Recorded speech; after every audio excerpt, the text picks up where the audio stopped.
Okay, this is Gauntlet Comics Masks, session 3 of 3 of the best worst things about fall. We are wrapping up our short October series here, and we have our crew here that will be hopefully wrapping up this. We'll be trying to kind of get everybody a chance to wrap up some of these sub stories that we've sort of started for everyone as we've been going. And I'm going to give everybody a chance to sort of reintroduce their characters really quick, just a short, maybe couple of sentences about your character, playbook, powers, and basic personality, if you could. And then we'll start moving things in. I'll go from left to right on the character keeper, and that will have me starting with our star playbook, Jack Flash. Sup, I'm playing Jacqueline Jack Flash, star, electricity powers, and live streamer and general social media personality. Remember to comment, and subscribe. Thank you. And next on our playbook list is Mara Ross, who's being played by Sarah. Sarah, if you could give us a quick intro to Mara. Mara is the delinquent. She is very cool and chill and doesn't care about you. Excellent. And next on our playbook list is Monochrome, being played by Ferret. Ferret, if you would give us a quick intro to Monochrome. Monochrome is the transformed. He is everyone's favorite slime boy with no color palette. And he seemed to be like Jack, only last time he opened up, and that didn't go well for him. Okay, and Leandro, who's playing Nocturne. Could you give us a quick intro about Nocturne, Leandro?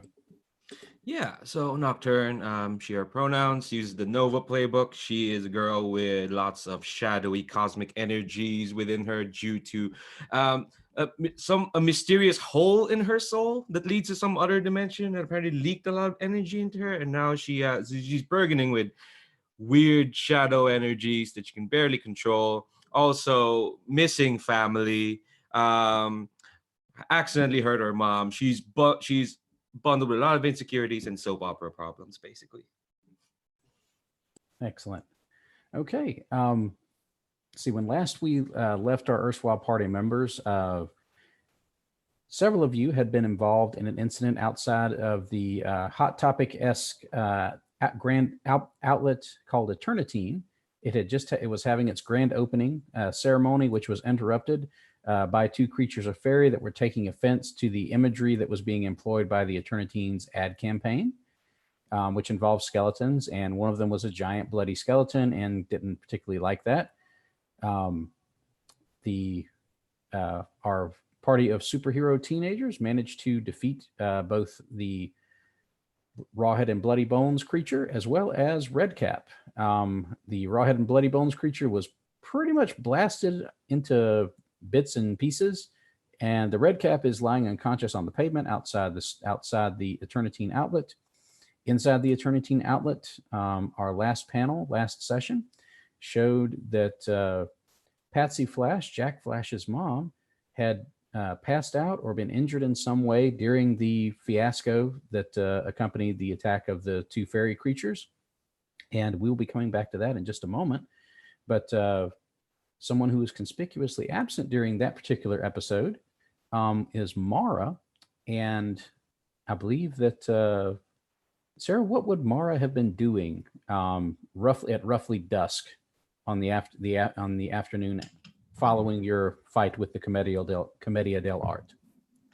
She is probably just waking up from a nap, having a cigarette like you do. It helps to kind of get the blood flowing again, I guess.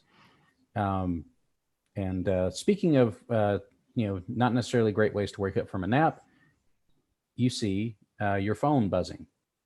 You had the ringer turned off and the other things turned off while you were resting, but you can see it buzzing. There is a text message, maybe several.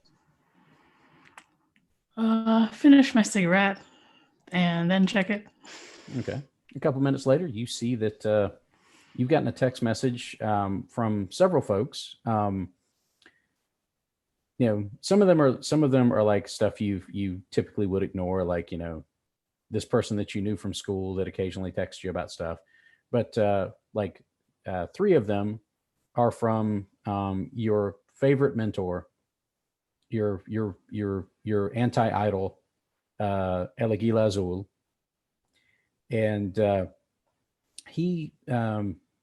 texts say, Mara, I am having some sort of problems, and I would appreciate your assistance.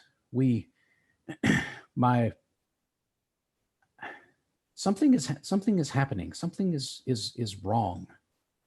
And he seems to be uncharacteristically having trouble like giving you words. And usually that's not a problem for him.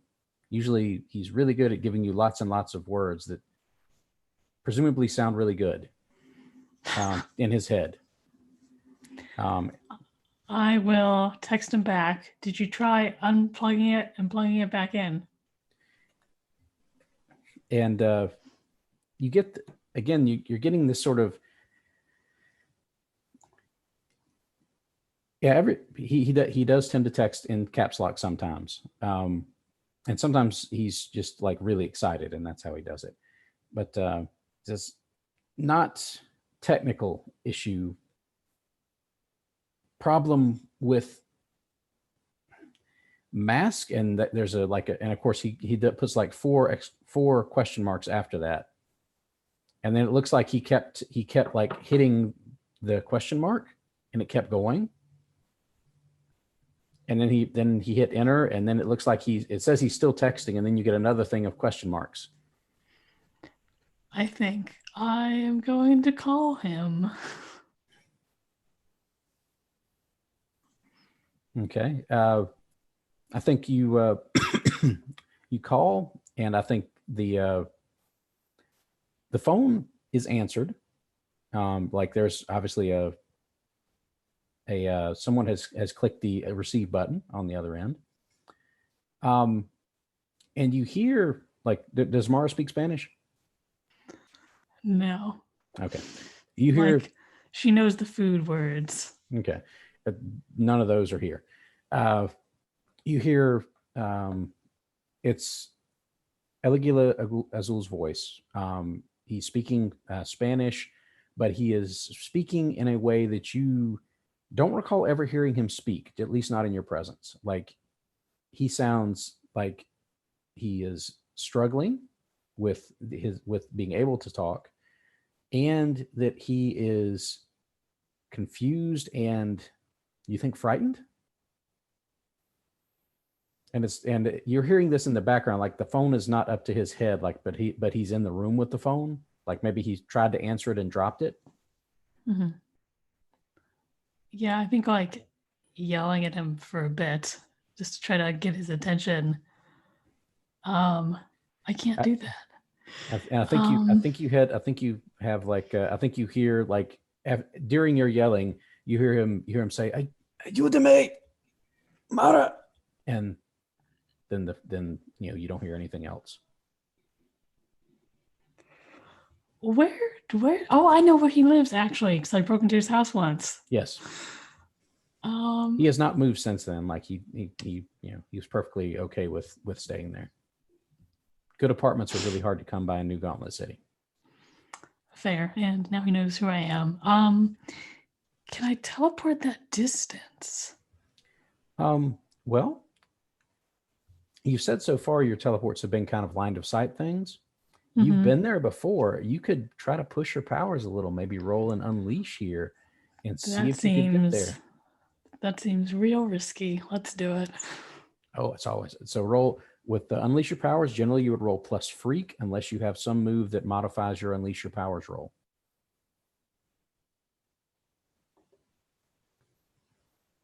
Okay, let me just roll plus freak. I tried to put the link to the roll for your party at the very beginning of the chat. Is everybody able to see that? Nope. Okay. All right. I'll try to paste it in again. Hold on.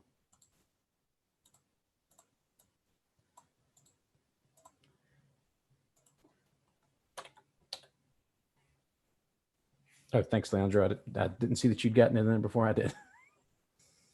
Yeah, this your map app does not have fast travel, so you have to roll unleash powers. That is not a lot. Ooh. Yeah. What is your freak? 0. Okay. Yeah, there's not really much help we can give for there. Okay. All right. Do I accidentally teleport to the mall instead? I think no, I think you're trying to visualize like his apartment, and you have that picture in your head from when you broke in, and you've been there once or twice since then, and he doesn't move anything. Like he is a creature of habit more so than he'd probably admit.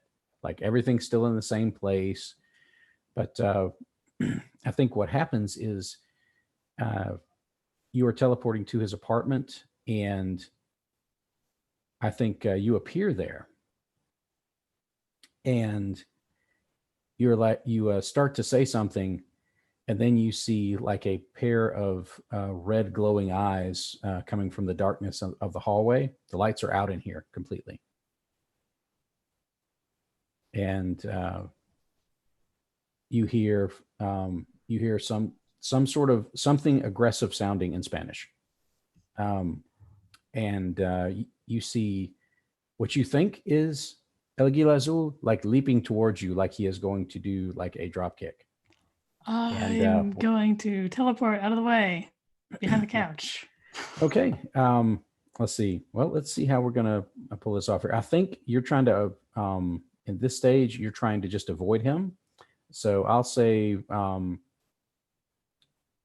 you're not trying to defend anyone else. So I think you're just trying to save yourself. So we'll go with an unleash your powers. You're altering your environment to basically have you not be where his kick is going. So we'll try and unleash for this. Okay. Roll plus freak. That is 10. Okay. You like he comes leaping at you feet first, like, and it looks like that kick would have taken your head off. Because you, from where you teleport to, you see him go past where you were, keep going, hit the wall. His feet go into the wall. And he is basically just like he's stuck in the wall momentarily. And he's like trying to pull himself out because he went up to his waist, like through the drywall, through the sheetrock, like his feet might be in the other neighboring apartment. You're not sure. And he is snarling something and like trying to pull himself out of the wall. His eyes are glowing through that mask. Like if you can see his mask, normally you wouldn't see his eyes at all. You can see like glowing red from inside there. Yeah, and he had mentioned something with his mask on the phone. But he just put his entire body through a wall. I am going to just the bottom half, just the bottom half. Oh! Wait, like I can do something else. Actually, his head and shoulders are still like on this side of the wall, and he's trying to pull himself back out. I think because I also have the power of power negation. I would like to try to use that on the mask or on him. Which one do you want to try and do? I don't think she's got fine enough control to target just the mask, so just all of him, including the mask. Okay, so I think we're going for this. Sounds like directly engage a threat. You're trying to take his powers from him and neutralize him as a threat. Am I reading your intentions correctly? Okay. All right. We'll roll directly engage a threat. That is plus danger unless you have a delinquent move or some other move that modifies that. Okay. So just roll plus danger and tell me what you got.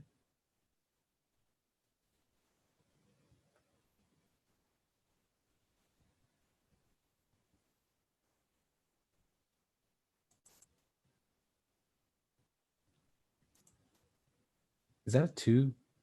Did you just roll a 2? That is a 3 total. Okay. All right. I think you focus your will, and what does the comic panel usually look like when we see like your powers activate to neutralize somebody else? Like, does it, if the reader's looking at this comic panel, is this like some sort of colored aura around your head, or do your eyes glow a certain color? Is there like some sort of like weird wire connection between you and the person you're neutralizing? Like, what does that comic panel look like? I think like the world around her. So we get like the shot of her head, and then like the background of the living room. And the living room gets kind of dark. And we have a panel of his head. And usually the surroundings will get dark around him too. But that does not happen. Yeah, and I think what you get here, you were expecting to just kind of shut him down, but it's not just him. You know what he can do. Like, you've seen him, you've seen him fight. Like, you know what his abilities are. There's something else here with him, and that's what throws it off for you. And you get this sort of flash of this sort of malevolence. And I think you're going to take a powerful blow from like the psychic feedback. It's like you tried to neutralize all of him, and you get the impression that you probably would have neutralized his own like physical capabilities, because he's basically like a mad science experiment gone wrong. Like, that's where his powers come from. The mask is just there for effect. Like, he wears that because that's a tradition that he takes part in. But there's something else there, and it's within the mask. And it saw what you were trying to do, and it reflected it back on you. So roll to take a powerful blow for me. Okay, and this is the first time I've ever taken a powerful blow in a masks game. So here's what you do. You roll 2d6, and you add the number of conditions you currently have marked. And you want to roll low. Okay, so I have no conditions. So straight 2d6 roll. 7. Okay. All right. That's not too bad. On a 7 to 9 on take a powerful blow, you have a couple of options here. On a 7 to 9, you choose one of these. Some of these won't really be possible because you don't really have a teammate here. But you can lash out verbally and provoke a teammate to foolhardy action, or take advantage of your influence to inflict a condition. You give ground, your opposition gets an opportunity, or you struggle past the pain and mark 2 conditions.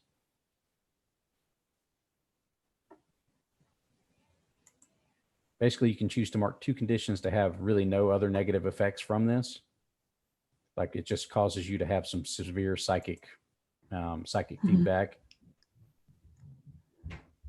So, or you can like back off, and maybe you stumble or something else happens, and it gives the opposition an opportunity to take another move. I think like, let me see.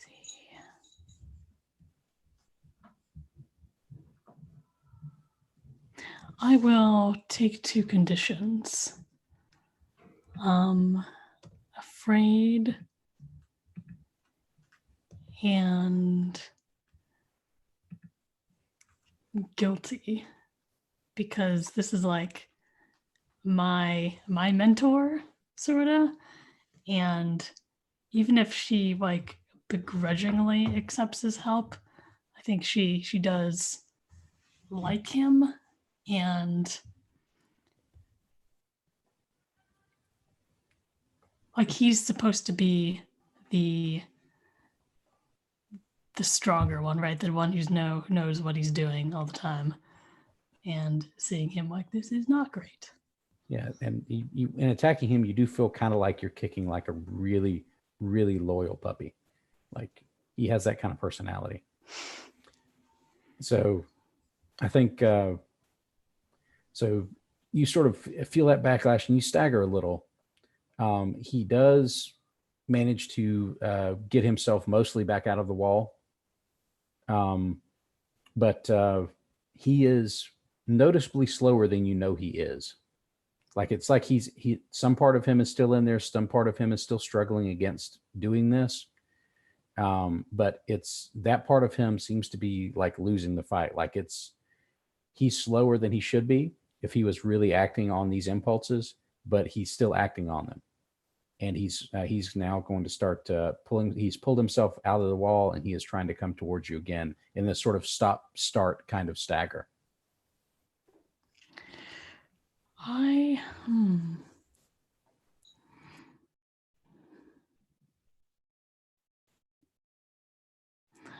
think I'm going to, as I am teleporting away, take out my phone and text one of my teammates. Okay. Let's see. Who would be first? Let's see. Do you have them organized alphabetically by their super name, by their regular name? I think or- I've given them all nicknames. Ooh, that's going to be good. Okay. Alphabetically, But- which nickname starts with an A? Well, I'm trying to remember because I think I broke into somebody's house with someone. I think Haroon. So I'll text him. What is Haroon's nickname on your phone? This is important See, information. You're a slime person. It's probably just slime. He's also very shiny. Like he's shiny sometimes. Oh yeah, you're all about like appearances, right?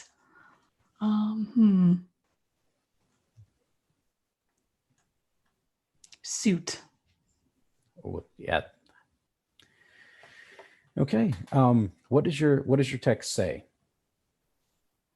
Does I it think just I'm say calling you, maybe. Yeah, because Oh. it feels that urgent.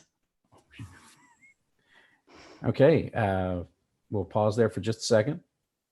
And Monochrome, your phone is ringing. This is perfect because Jack is crying. Jack's mother is injured. I am afraid. I'm running away to deal with this phone call. Pat, flee. Okay. Bye. Well, I think Jack, I think you had probably already started to sort of stagger toward where your mom is. So, like Are there people like with her already?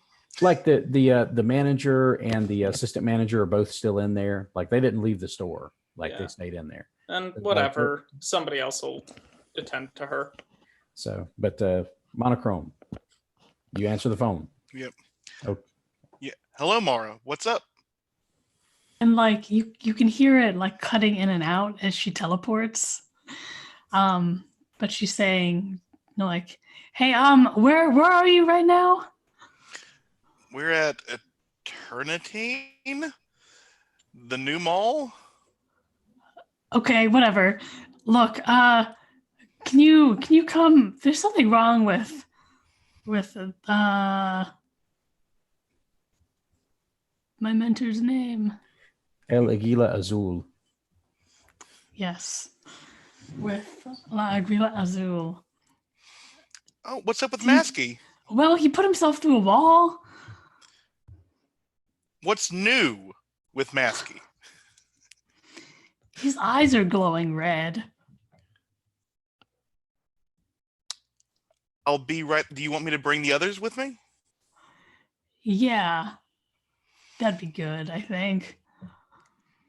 Yeah. So I think like you'll keep the phone up, but his legs will turn into like just a amorphous blob as he does like that cartoonish slide right next to Nocturne. It's like, hey, something else has come up. We might be busier than we thought. Nocturne's still on her knees, I think. But she shoots you a look of like, really? I think he actually flinches from that because you've actually hurt him. It's like, yeah. I mean, and he puts Mara on speaker. So red eyes, right? And acting funny. Well, it's the mask. I'm pretty sure. He said something about it. Sent me some texts. I don't know. Look, I'm teleporting around the room so he's not kicking me through a wall. So, the sooner the better, kind of. Look, I'm just saying Like now. if I tag along, I don't your masky friend's apartment. I might not be standing afterwards. Do you really want that? Well, I'd rather we all be standing, not just the apartment. I'd rather he be standing. Uh, well, I'll come along anyway. But if you need more people, I think Nocturne like shakily can like tries to stands up. She's kind of pretending a bit to be worn out, but like, okay, well, I don't want to stick around here anyway. Shoots a look at if any paramedics are going after Jack's mom. Yeah, there are some paramedics that are arriving now, and they're checking out a few people. It looks like Patsy has regained consciousness. Like maybe she just fainted or something. Jack, are you kind of going over there to check in with her? No. Jack is probably like getting someone to bandage her arms, and has torn removed the Eternitine jacket and is then going to go get her proper jacket. Okay. She after Monochrome left, she sort of switched back into everything is fine mode. Jack mode. Okay, you just walk straight in there, like nobody's getting in your way, like everybody's just sort of occupied, and you can just walk in there and just pick up your jacket from where it was hanging on the back of that dressing room door. Cool, I do that. And you can get some of the paramedics will bandage up your hands if you like let them know you're injured. Oh yeah, for sure. Before I put on the jacket. Okay. They do that. So you got like cool looking bandages on your hands now, like the wrap up. It almost looks like you're getting in a fist fight. And it looks like Monochrome is on speakerphone with Nocturne and somebody else. I'll walk over there. And let's see, what part of the conversation are you guys in when Jack Flash walks back over? Do you think, Ferret? How far do you think you've gotten in that conversation? I think we're at least, I want everyone to be standing, kind of. And you can hear over the speakerphone, Mara has begun to shout misquoted Shakespeare lines. I think Nocturne looks at Jack and is like, how's the mom? Probably fine. I'm sure the paramedics will take care of her. Yeah, I hope they do. And Nocturne kind of like looks awkwardly away. She's thinking of other hurt moms. Look, the paramedics are here. None of us have healing powers. We can fight evil. Let's go help our other teammate. Okay. How do you guys want to try and get there? Like you can see where I think Mara is. She can like do that. She can enable locate. So it's a little awkward because she keeps teleporting. So it keeps trying to relocate her every couple of seconds. Could I use an unleash for my powers to try to basically electrically levitate us / basically fly over there? Sure, you could do that. Nocturne could unleash their powers to do some sort of cosmic energy magic stuff, but I think they're a little scared to do that right now, maybe. Oh God, yeah. So probably, yeah, that would probably be good. Do you want to like basically just like grab a couple of trash can lids and levitate everybody, or what do you want to do? Yeah, trash can lids will make it easier. Yeah, that's the basic idea. Like, she has done this with her, herself before, keeping herself off the ground with electromagnetic force. So she can probably do it for multiple people. Well, let's see. That's what makes it an unleash. You can definitely do it for yourself if you need to, but that's an 8. Okay. here's the question. Do you want to make this unstable or temporary, or do you want to take another condition to try and even things out? Like take some extra stress to kind of force your powers into doing this new and slightly more difficult thing. Oh, I'll take another condition. Yes. So good. Which one are you is pushing on you now? Yeah, I think it's probably hopeless, or maybe guilty. Yeah, it's guilty. Okay. She does feel guilty for like not checking in on her mom, even though she also feels justified. Gotcha. Okay, that makes sense to me. All right, you basically levitate over these large metal bin lids, and actually, I think you find a dumpster lid which fits everybody. Like, so you can just grab one of these old metallic dumpster lids, you pull it over, everybody climbs on, and you fly off. We'll say for this purpose, luckily, Elegila's apartment is not too far away from here. At least as soon as you finally get a damn lock-in on Mara's teleporting telephone, it takes you like maybe a minute or so to get there. Mara, they're on their way.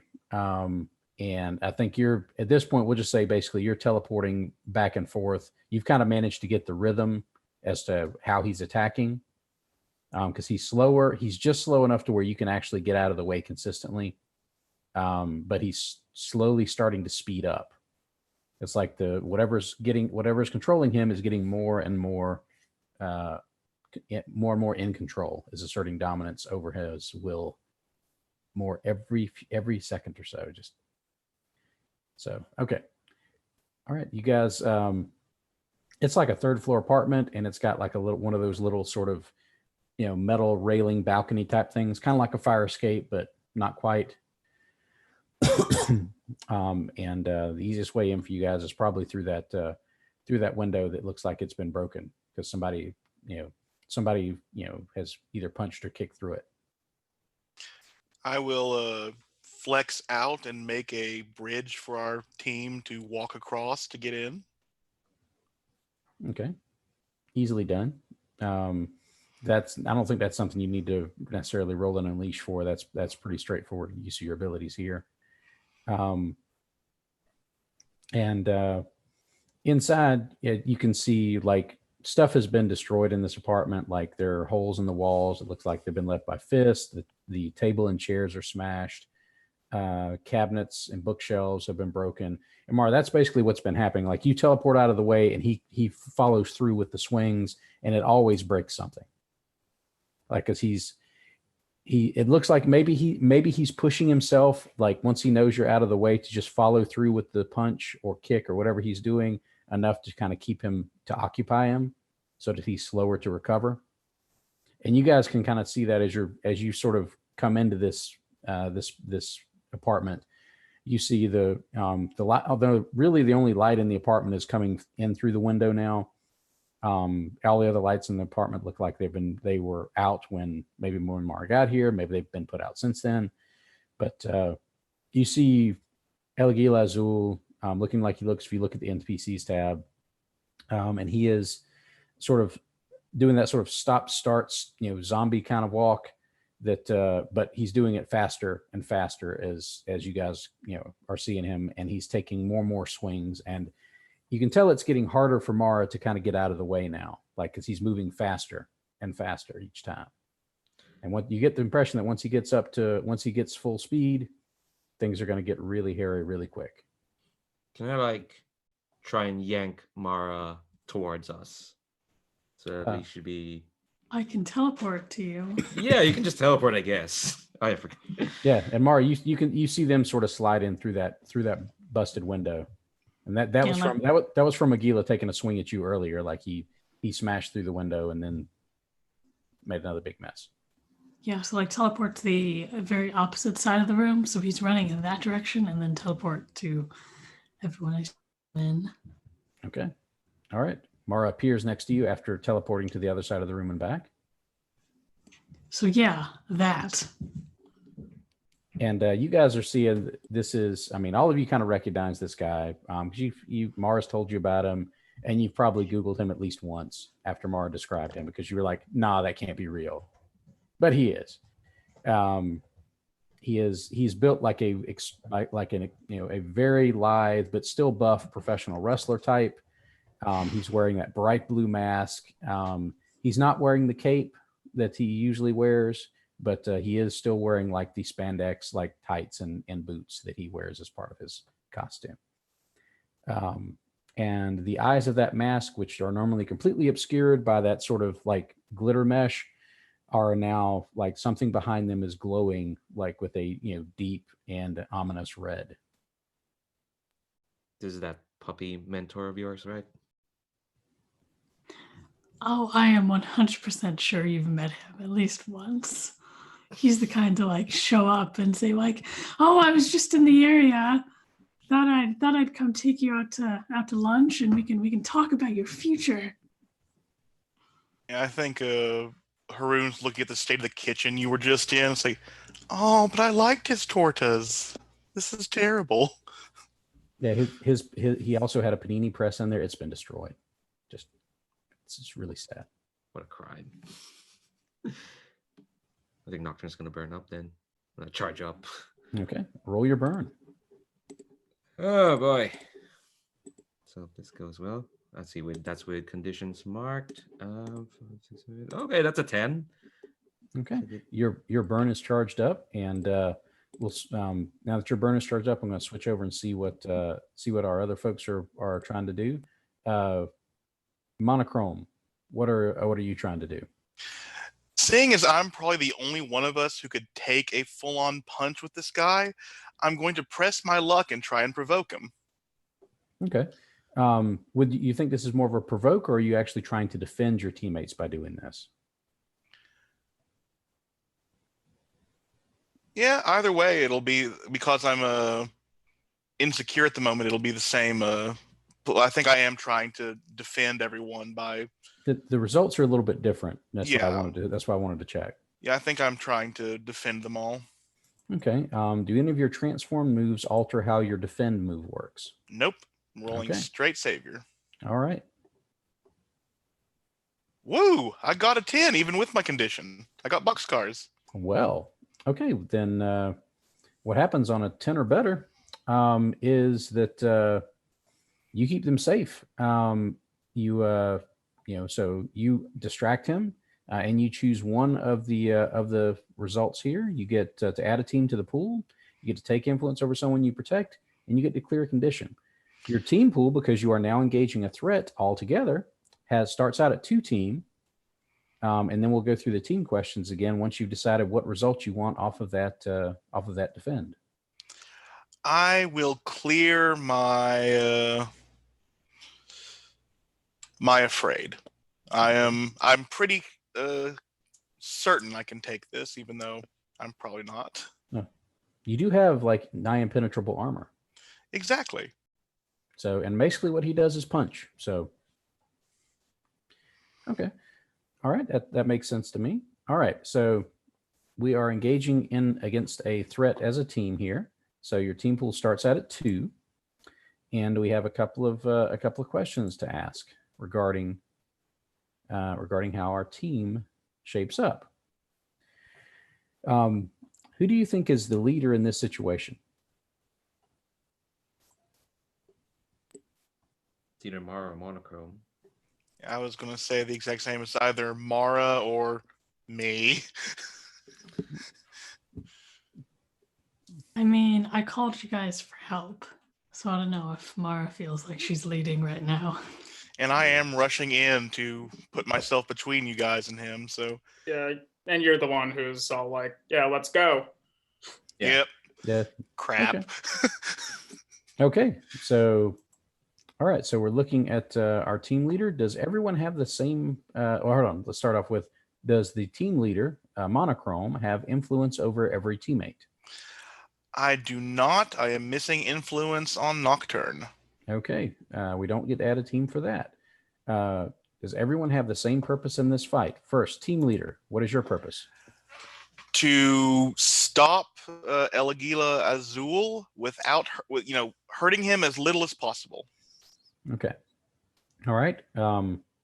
Jack, do you accept that purpose in the fight, or do you have some alternate purpose? That seems reasonable. Okay. Nocturne. Yeah, to hurt him as little as possible is probably the most important part, but pretty much the same. Okay. Mara, sound right to you? Yep. Okay. So we do add another team to the pool for that. So that gets us up to 3 team. And then, does any team member currently mistrust the leader or the team? Let's see. Monochrome, do you mistrust the team? Do you Not at all. Do you I love mistrust everyone. yourself? Do you mistrust yourself? Crap. Ooh, trick question. I'll say no. Okay, Jack, do you mistrust the team or Monochrome right now? She's deeply unhappy with everything, but I wouldn't say she mistrusts anyone here. Yeah, it's been kind of a crap day. I get you. Nocturne, do you mistrust the team or Monochrome right now? Depends what you mean by the team. She's a bit peeved at Jack because her mom got hurt and she didn't give a shit. Is that mistrust, or if she's just mad? I think she's just mad. I think she trusts Jack to do what needs to be done in the situation. But Okay, yeah, because that's perfectly acceptable. It's every bad feeling does not necessarily count as mistrust for this purpose. I don't think so.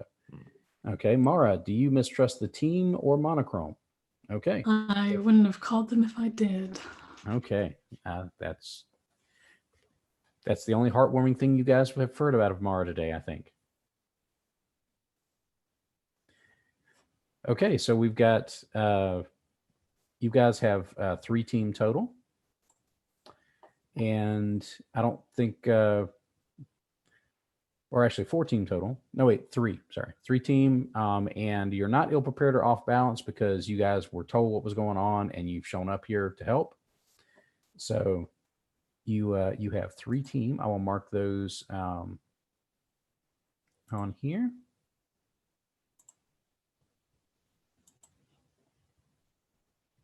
And I will put them over here under the team marker. So we'll have 3 team to use as part of this. All right. And Monochrome, you said you rolled your defend. You chose your option from the defend. And so that describe to us how the comic panel looks as you're sort of trying to distract this possessed or whatever version of El Aguila Azul, and how you're doing that and how you keep him away from your friends. Yeah, I think Haroon, unlike many Americans, speaks several languages. So he actually slinks up and says in Spanish some kind of rudo luchador terms, and El Aguila jumps on him to do I think Haroon knows El Aguila's signature move, and then as soon as El Aguila tries to do that, he melts into the floor, smashing El Aguila down, and reforms around him. So he's still in front of the team, but El Aguila's just down and has to get up so they can have a bit of time to plan. Okay, that seems reasonable, and you can kind of keep him occupied like that for a little bit, I think. Okay, Jack, you're seeing all this here. What do you want to do? I think she's just sort of watching and trying to figure out. Yeah, so, assess the situation. Yeah. Trying to see is this some issue we're familiar with? Is this when we fought Starfire or whoever? That seems reasonable. Generally, assess the situation is going to be a roll versus superior, unless you have some move that changes that. No, but I do have guilty, which cancels out my +2 superior. So I'll just be rolling neutral. Okay. And that's a 4. No, 3. Whoops, 3. Ooh. Okay. All right. Let's see. We're assessing the situation. Okay. I think you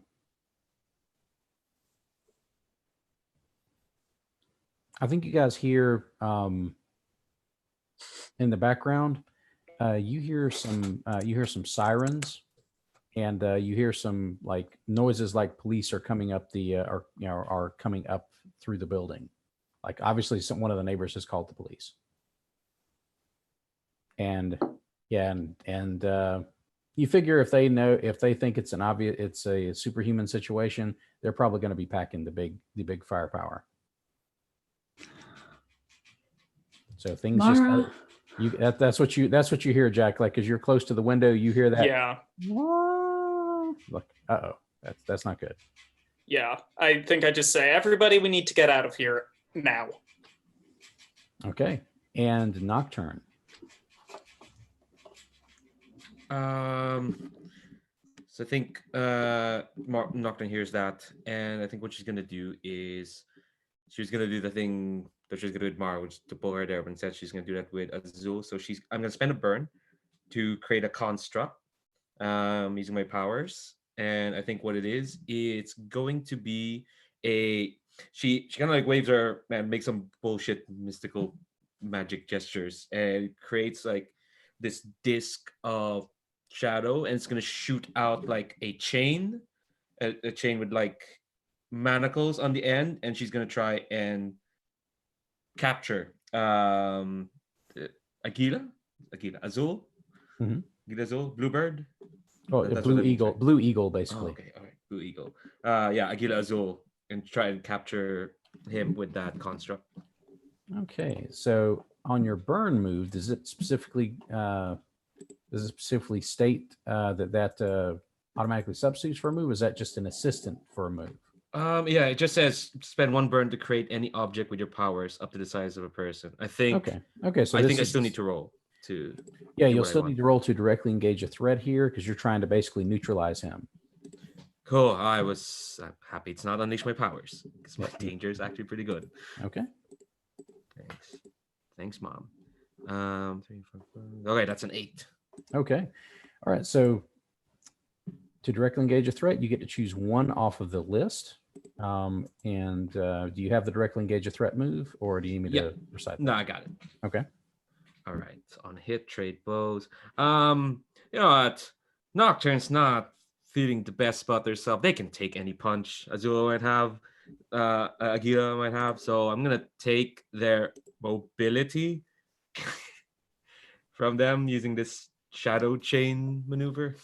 I think that's a very reasonable way to handle this.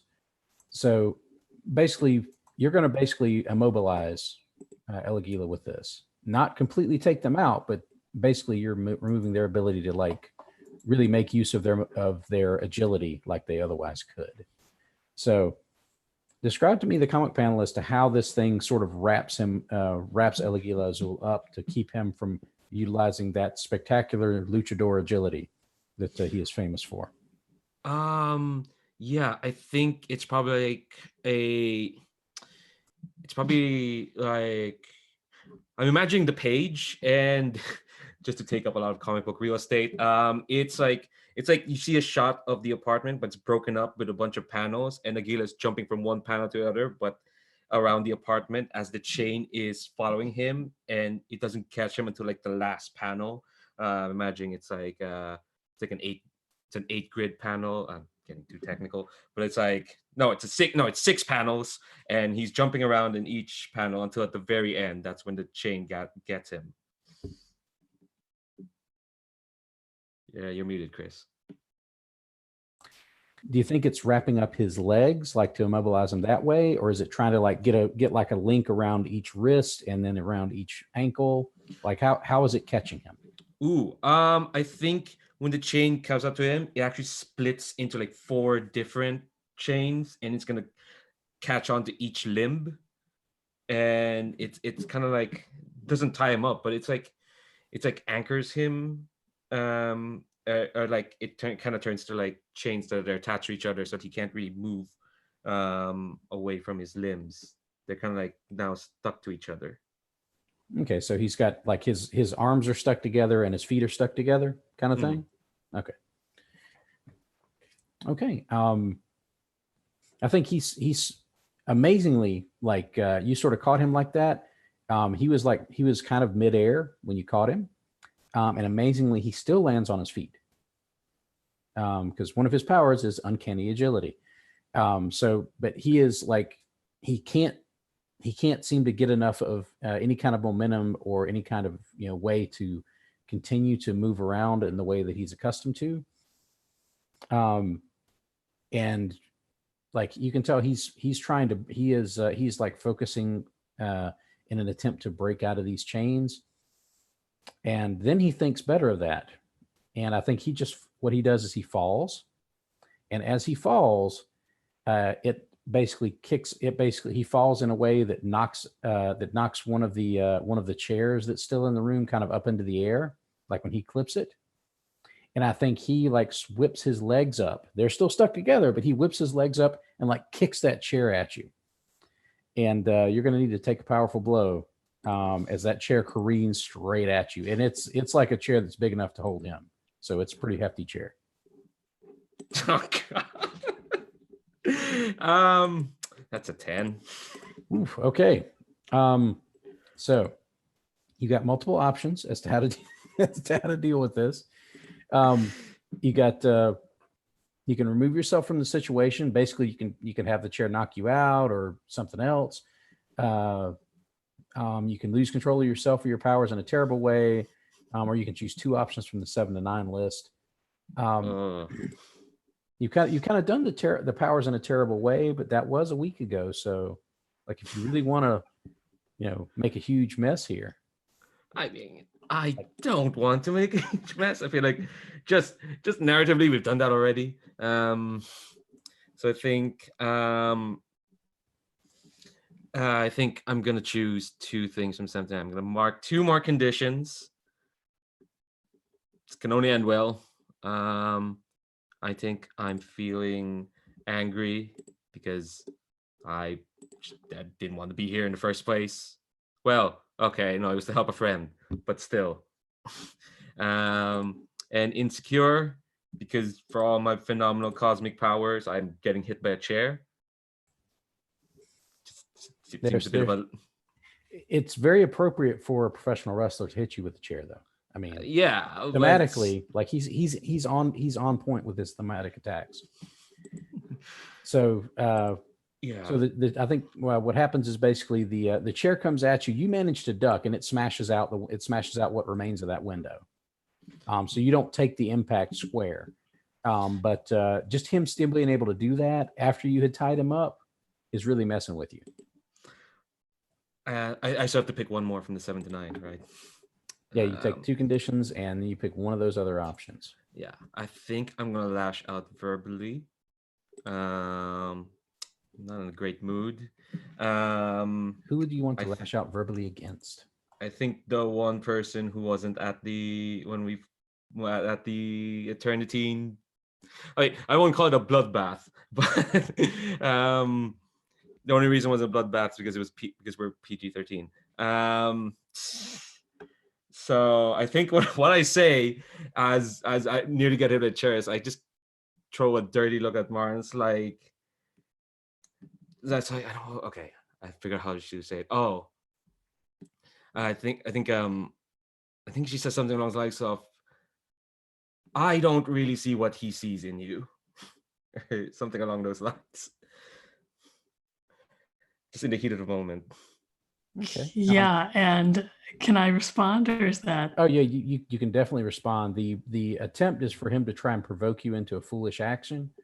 Now you can either Leandra, you can either try and roll that as provoke, and Sarah can interpret a roll to see kind of how far she wants to go. Or if Sarah, if you've got a really good response you want Mara to have in this instance. Oh no, just yelling. Okay. So Leandra, I'll give you that. Do you have influence over Mara? No, I don't have influence on anyone. Okay. And nobody has influence on me except for Harbinger, who's not here. Okay. So we've got so you've got that.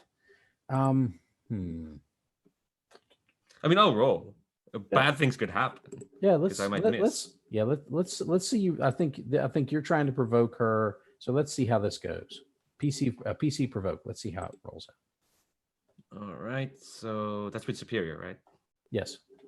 6, 7, 8, and your conditions may apply a penalty. Oh, it will. Okay, so it was a flat roll. I rolled 8.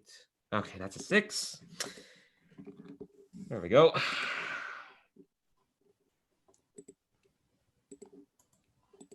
Okay, so what was your ultimate roll? Oh, it was a 6. A 6 total? Okay. Yeah. All right, so it comes off. I think what happens is it comes off sort of like, more frustration than anything. But Mara, you can, how would Mara respond to that comment?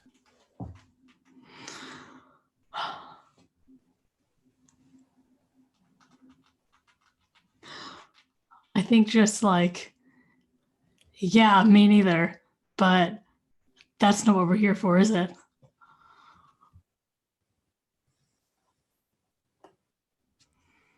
If you're gonna help, and if you're not, just get out of the way. I point at the Shadow Giants like, what do you think I've been doing? Whole lot of nothing from where I'm standing. Okay, so Mara, you see Eligil Azul. He's currently lying on the floor, apparently still dangerous enough to be kicking furniture at people, but his hands are stuck together with these like sort of cosmic dark energy chains. His feet are stuck together with those same sort of chains, but he is still like looking like he's about to flail around and try and kick something else or smash something else in y'all's direction. What do you do? I think I like teleport basically, so I'm standing at his head and like put my hands on the mask and then teleport away, Ooh. trying to teleport away with the mask. Let's roll. Let's see you roll directly engage a threat. He's still flailing around, so it is still a little dangerous to get close to him. But and also touching this mask is probably a terrible idea. It could be, but let's see how terrible it is. Roll plus danger. That is a 10. Apparently not too dangerous. Choose 2 of your results. I'm presuming 1 you want to take the mask, right?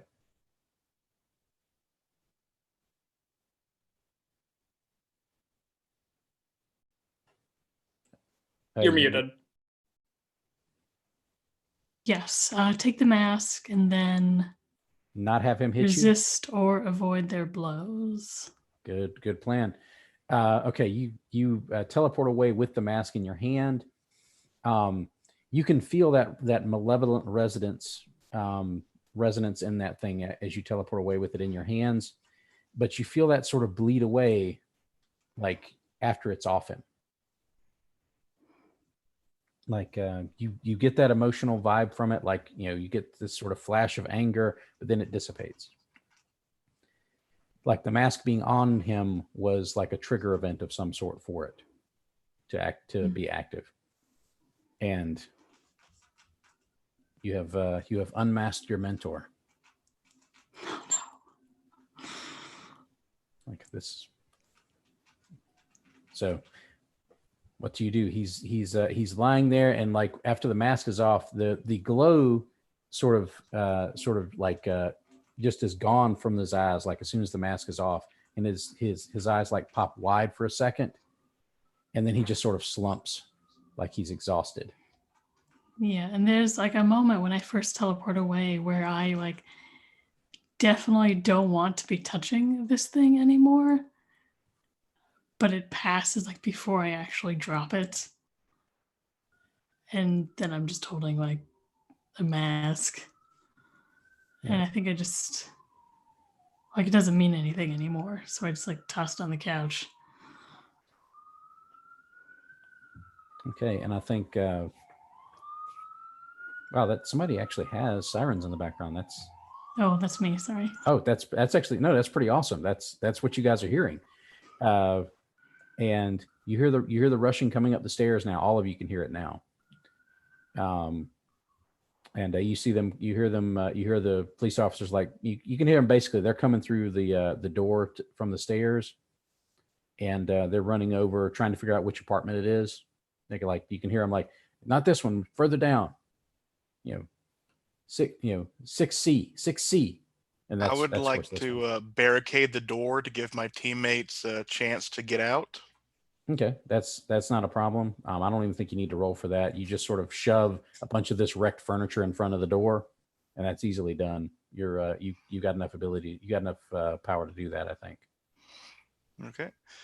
And I'll think Monochrome like grabs Aguila and like his hand becomes just like one of those TV sensor bars that goes over the eyes and covers Aguila's eyes. Like, we need to get out of here. We need to find out what happened, but we need to get out of here now. Okay. And Mara, you know that he does have actually regular clothes in here that he wears. He still wears the mask all the time, but he does have like normal clothes that you could grab so that he's not like out in his spandex if you wanted to do that as you guys are leaving. I don't think that occurs to her at all. Okay. All right. So are you guys jumping back out on the big dumpster lid outside?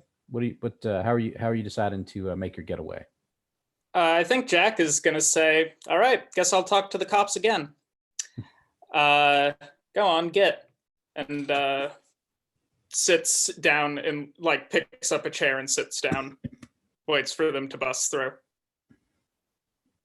They'll just chase you otherwise. But you're just going to stay? I'll talk to them. It's what I do. Mars already leaving. Yeah, Yeah. that was Nocturne. Mara's got the right idea. Yeah, I think Haroon, like, there's an inkling of respect in his eyes for Jack, but he ain't staying. Okay. You guys basically go out the window and try to like slide down Haroon to get away. Like, how are you guys getting out of there? My plan, like, because we're carrying a fairly heavy grown man with us. Yes. Mara's original plan was just like to parkour down or to teleport down. Oh, I'll just do that actually, even with him. Yeah, you will have to like stretch your powers a little bit because again, you're not used to teleporting like large professional wrestler types with you as you bounce around. So roll me a standard unleash. And question, would this be considered running away because I'm kind of leaving Jack behind, or? I mean, it kind of is like you're leaving a situation where you could stand by your teammate. But well, see, I'm going for self-sacrifice. So. Well, exactly, but this is the wonderful thing about these situations. This can do two completely separate things for you two. Like Jack is sacrificing themselves to like throw themselves kind of in the way of the police catching up to you guys and occupying you guys for hours in incessant nonsense. Whereas Mara, in the same instance, by leaving, is leaving their teammate hanging in their mind. So you can get credit for doing both of those. Nocturne and Monochrome, are there any conditions that you think your jumping out of here might fill in for you? No, the one condition I don't have is the one that can be taken away by running away. So everything else I have. Yeah, I think that's unless this is foolhardy action, and I don't think it is. It's actually, I mean, it's a smart thing to do, I think. Yeah. From the perspective of having to deal with the police again. But like, there is a small scene I want to have with Mara, but I don't think that's fine while we're running away from the police. Oh, if Mara teleports you, I mean, I don't know if are you trying to teleport all of them or just you and Eligila, Mara? Well, as long as I'm pushing myself, I might as well do everybody. Yeah, go for it. So yeah, I think like someone else probably has like the other side of him, and I think like everyone just happens to be touching him when I'm teleporting. This isn't something she does like with a whole lot of that. It's just okay, let's go. Okay. And takes everyone by accident, and hopefully. Unleash, she said. Oh no. That's roll plus freak. That is a 5. Okay. Okay, here's what I think happens.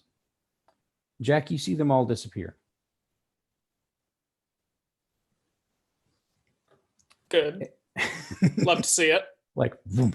What does Mara's teleport look like again? I think you said before it was just sort of a vanishing. Yeah, Some like sort of- like an old TV set turning Like- off that like collapse into Okay. nothing, into a tiny point of light that vanishes. Okay, you see that happen. You're like, okay, that they obviously got away. That's great. Okay, for all of you guys, you appear.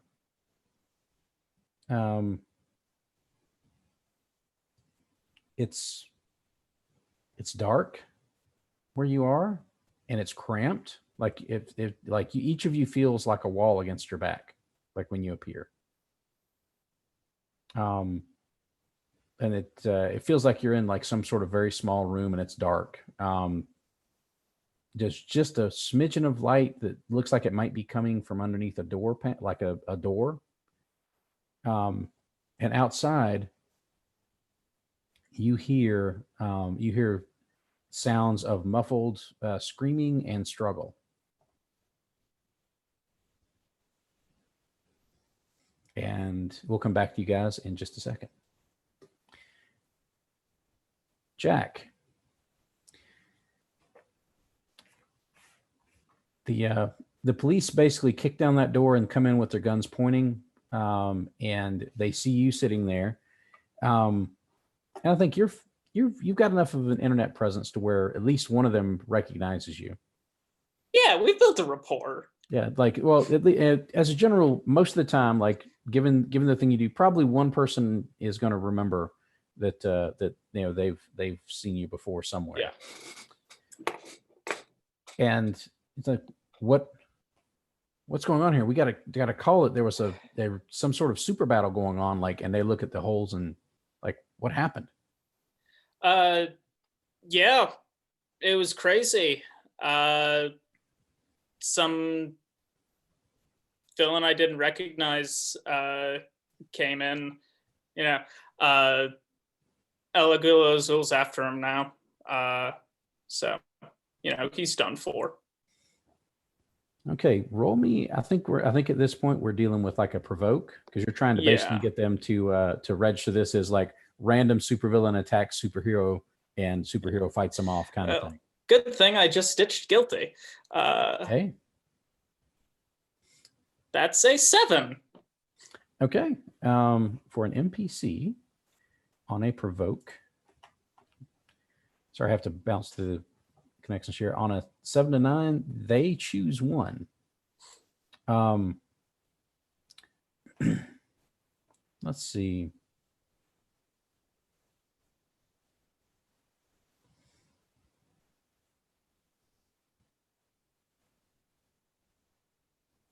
Okay, I think at this point, I think they're overreacting here. Like they're not disbelieving what you said, and in fact, they're running with it. So they're calling in like a full response team out of like their standard anti meta unit. And like, we've got a villain that engaged Eligila Azul at home. The fight, basically destroyed this apartment. It looks like they went out through the window.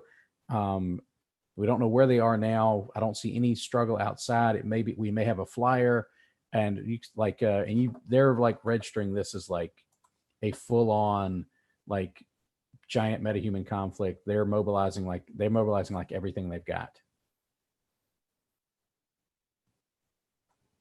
Good. Can I go? Yeah, we've got your contact information from the encounter earlier in the day. So if the investigators have any questions, they'll contact you. Listen, we appreciate your help, but if this guy's engaging a superhero at home like this, this has got to be somebody extremely dangerous. We know that every hero's got enemies. Well, he didn't seem like all that, I'll be honest. So yeah. If he didn't just take him out here, like there's no telling what this is. Generally, they don't attack each other at home. That's going beyond the pale here. This is obviously something that we need to deal with. You see him. Yes, engage Eon, and he starts walking away. Great. I'm gonna text Mara and the others. Like, heads up, they've been like delayed maybe for a little while, but also now it may have made things worse. Okay. And I think all of your phones buzz at the same time with that message.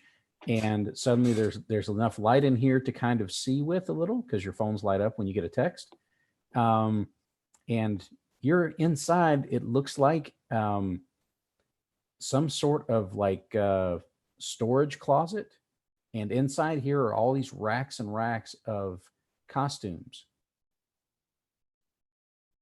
And that's where we're going to stop for our break. And we'll come back at 9:30. That gives us about a 9-minute break. Is that enough for everybody?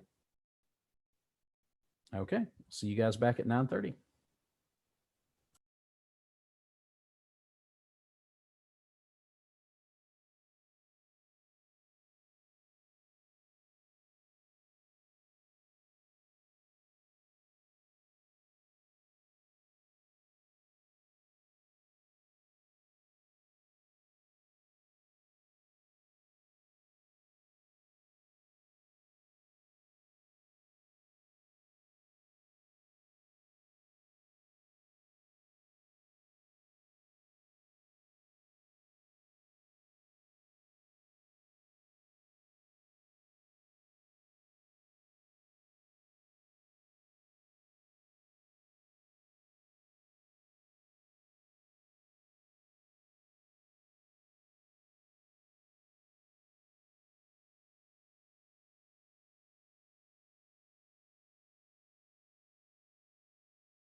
See, I was just catching up with the group chat. Good Lord. Yeah, I just thought about that. Yeah, this has all happened basically in the same, like from right around lunchtime until like late afternoon. Like everything that's happened so far has been in the course of like one seriously messed up afternoon for you guys. Yeah, you just kind of piled on the encounters. It sucked. You guys For them. yeah, I mean. yeah, I mean, you went from one to the other to this one. Yeah, it just does not stop. When you're famous, life is a party. And sometimes it's the fun kind of party, and then sometimes it's the party where you're like trying to find your way out the back door. Or you find yourself like you appear in a costume closet. That's always a pretty good kind of party. It can be. Okay, so let's see. All right. Did anybody else earn an advance? Because I think Mara just earned one before we broke. Nope. Okay. No, I just advanced last time, so pick a little bit more. I have been super lucky. I've earned one potential this entire series. Good Lord. God, start failing, man. And I only earned the potential because I grew close to the team. So, This is why everyone hates you, Haroon.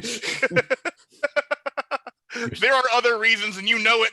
Yeah, I sure do.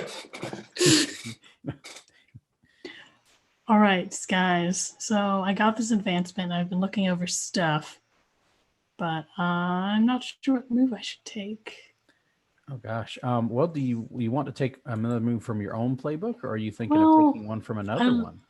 I think I've taken the delinquent moves that I'm really interested in already. Okay.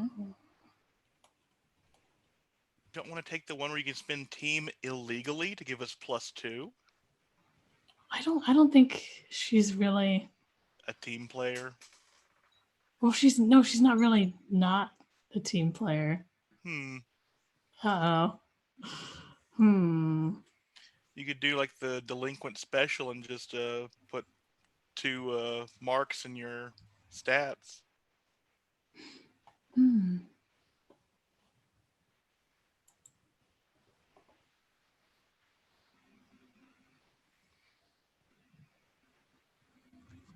Yeah, you could. Yeah, the one of the delinquent advantages from your basic advancements is add +1 to any 2 labels.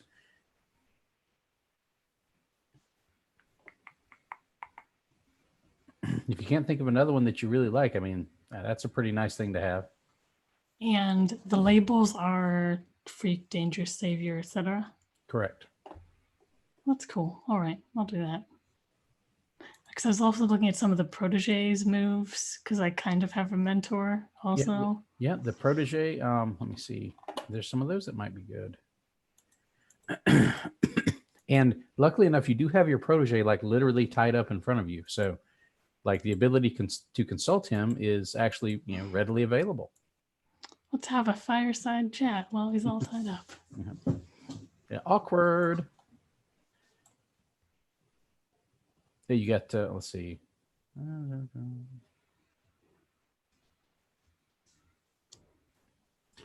Or you could be really insufferable and take heroic tradition and give other people advice that you think your mentor would give. Oh no. Believe in yourself. Now I'll take the stab bump.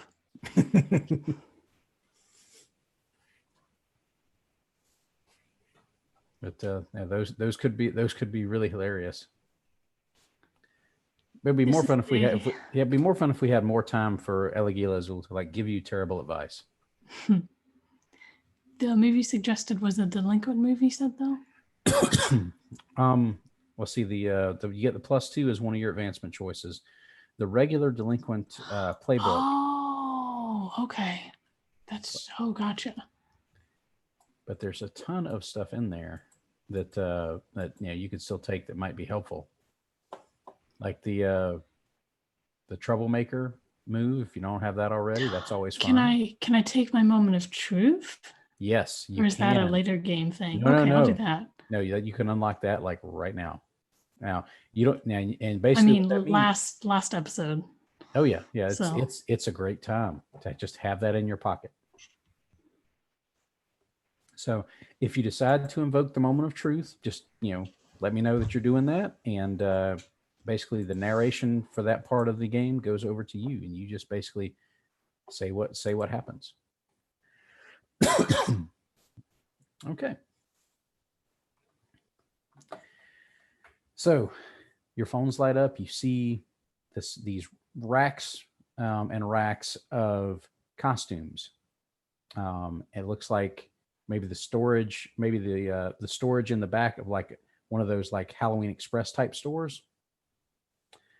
I mean, and then it's all sorts of just ridiculously cheesy, like just full on like stereotypical bad Halloween costumes stacked up back to back. Like I mean, there's the really terrible, there's the really obnoxious ones like sexy insert thing here. There's like some basics like werewolf, mummy, a couple of licensed ones like there's the Star Wars, Star Trek stuff like in and outside of this storage area where you are, you hear the sound, those sounds of struggle and muffled screaming.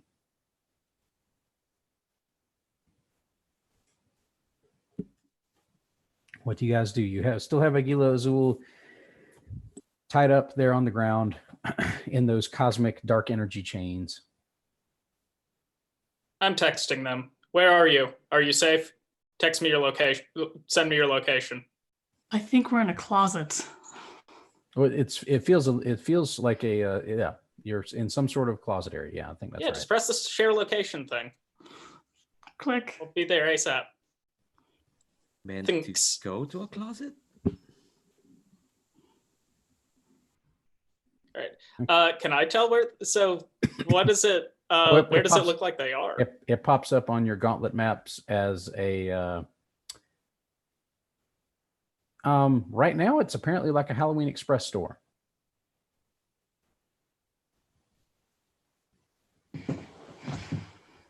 And it's maybe about a mile from where you are, Jack. All right. I'll start, launching myself over there. Okay. Simple enough. You don't really Yeah. even have to unleash to do that. Okay. While Jack is propelling himself through the sky. Herself, sorry. Herself through the sky. You guys get that sort of light up from your phones, and you see the stuff that's in here. And Mara, when you texted Jack back, you got the location lock on your phone, and you realize, this is a Halloween Express type store. This is a costume shop. What do you guys do?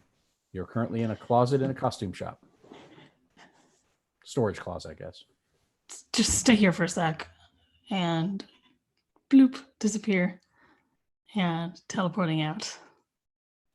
Okay. Where are you teleporting out to? Like completely outside of the store, you think, or just out into the store, or what do you think? Out into the store, like right outside the door of the room that we're in, and then toward the screaming. Dangerous. I can probably offer us a better solution because you weren't here last time when we discovered Haroon is an entire sensory organ in his body.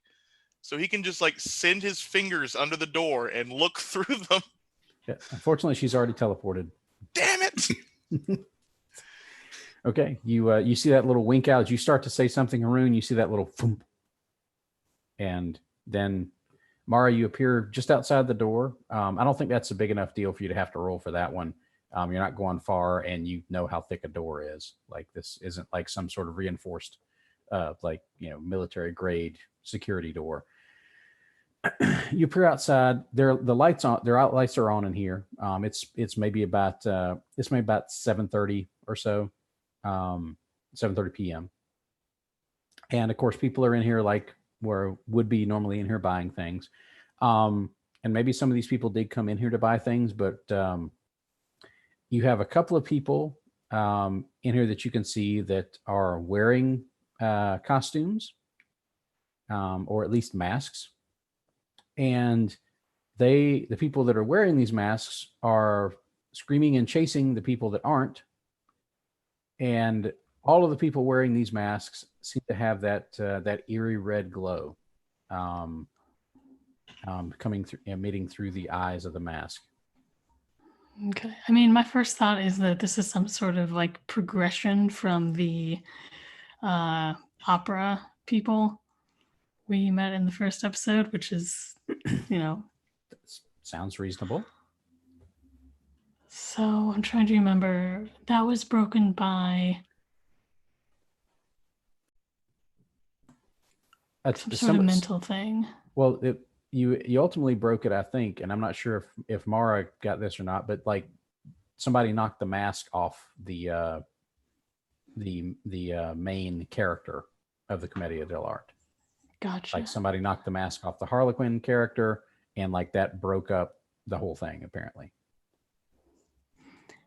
I think I'd like to assess the situation then. Like she's kind of appeared in the middle of all of this, and we get this panel of it's like someone like running in front of her, and then her just like staring past. Oh, and like a wide panel of like the entire room with. Okay. This is a clothing store, you said, or a Halloween store. So like right, all the racks of things, the masks on the walls, the wigs. Yes, and like the little fake teeth and all sorts of crazy stuff. We get like this little tiny font of like one of the masks laughing on its own. And Halloween decorations everywhere. So you like every time like somebody moves past one of those little Halloween bowls, you see like a hand pop up and that that evil cackle laughter that's just sort of canned in there. Give me an assess the situation roll. Roll plus superior.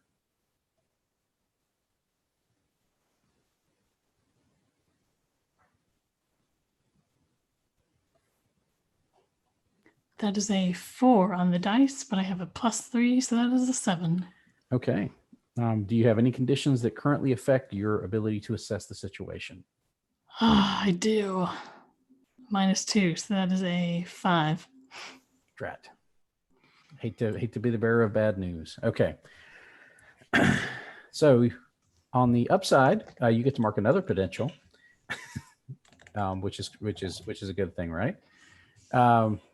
On the downside, like one of these people in these masks, one of them has put on some sort of demon mask and turns the corner towards you, and you hear this sort of bellow, this inhuman bellow coming from this person. And it looks like a teenager's wearing this mask. Whoever this is, doesn't look like they should have a voice like that. And it like just spits this gout of fire at you. And if you don't do something, that fire is going to hit where you are right now. Teleport. Okay. You're having to do this kind of in an instant and figure out where to go as a secondary function. So roll me an unleash to kind of move yourself out of the way with your power here. That'll be plus freak. That's 6. Okay. I was trying to teleport just behind them as they run forward. Okay. So, all right. I think what happens is you do end up like teleporting behind them, but your timing is just a little off. So you're gonna have to take a powerful blow from that gout of fire, and I think it's going to have some effect. Let's have you roll your take a powerful blow plus 2d6 plus the current conditions you have marked, and let's see what happens. That's a 7. Okay, so you choose from one of the 7 to 9 list. You can choose either lash out verbally. Your teammates are close enough to hear you if you yell. You can take advantage of your influence on anyone to inflict a condition upon them. You can give ground. Your opposition gets an opportunity, or you can struggle past the pain and mark 2 more conditions. I'm not sure how many conditions you've got left to mark at this point, but I'll leave that up to you. Just one, or I have one condition.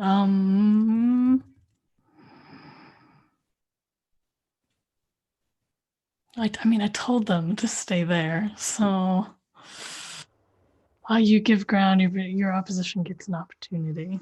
Okay. I think. Excuse me.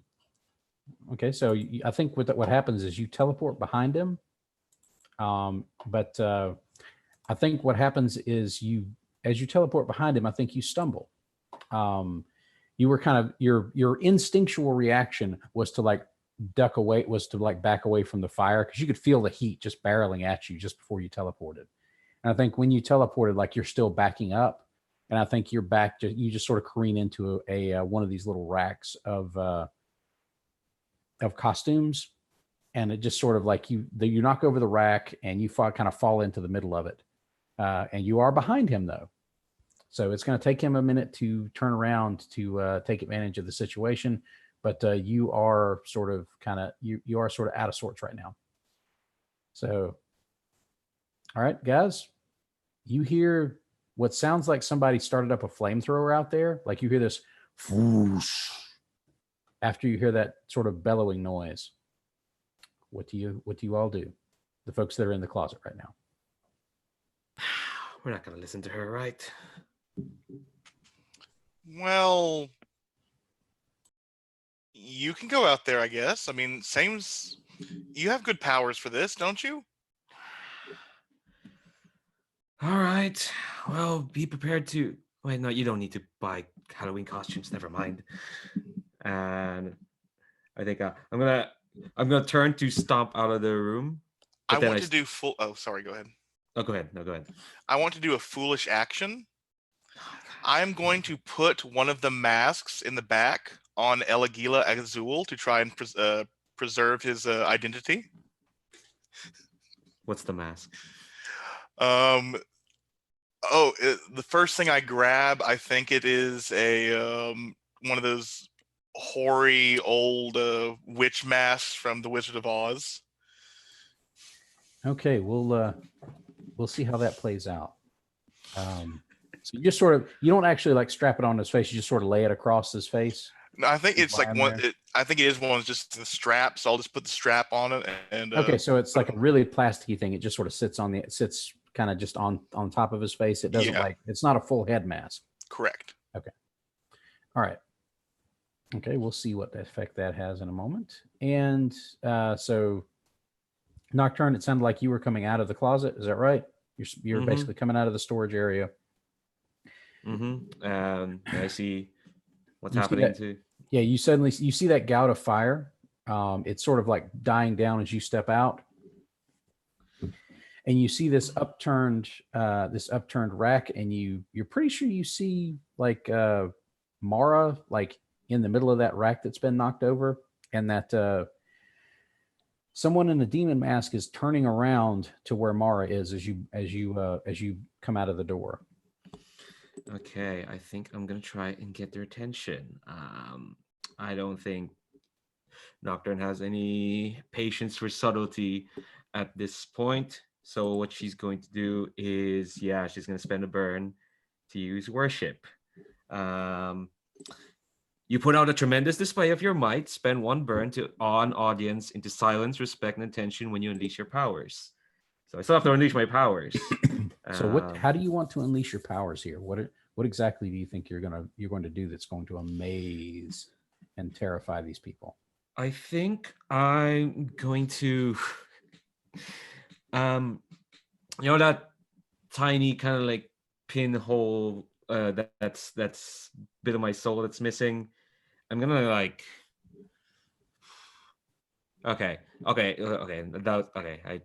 Different thought process, but it's more like, what if I tried to do what I did last session, but I'm controlling it this time. So it's more like, it's like, I think she sees this and she like just feels the utter frustration, like, what is she doing here? How the hell did they end up here? And I think it's like the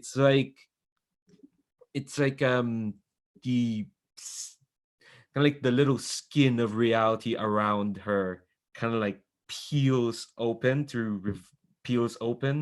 and it's like this, and you get a glimpse of like the shadow world that's pouring into her.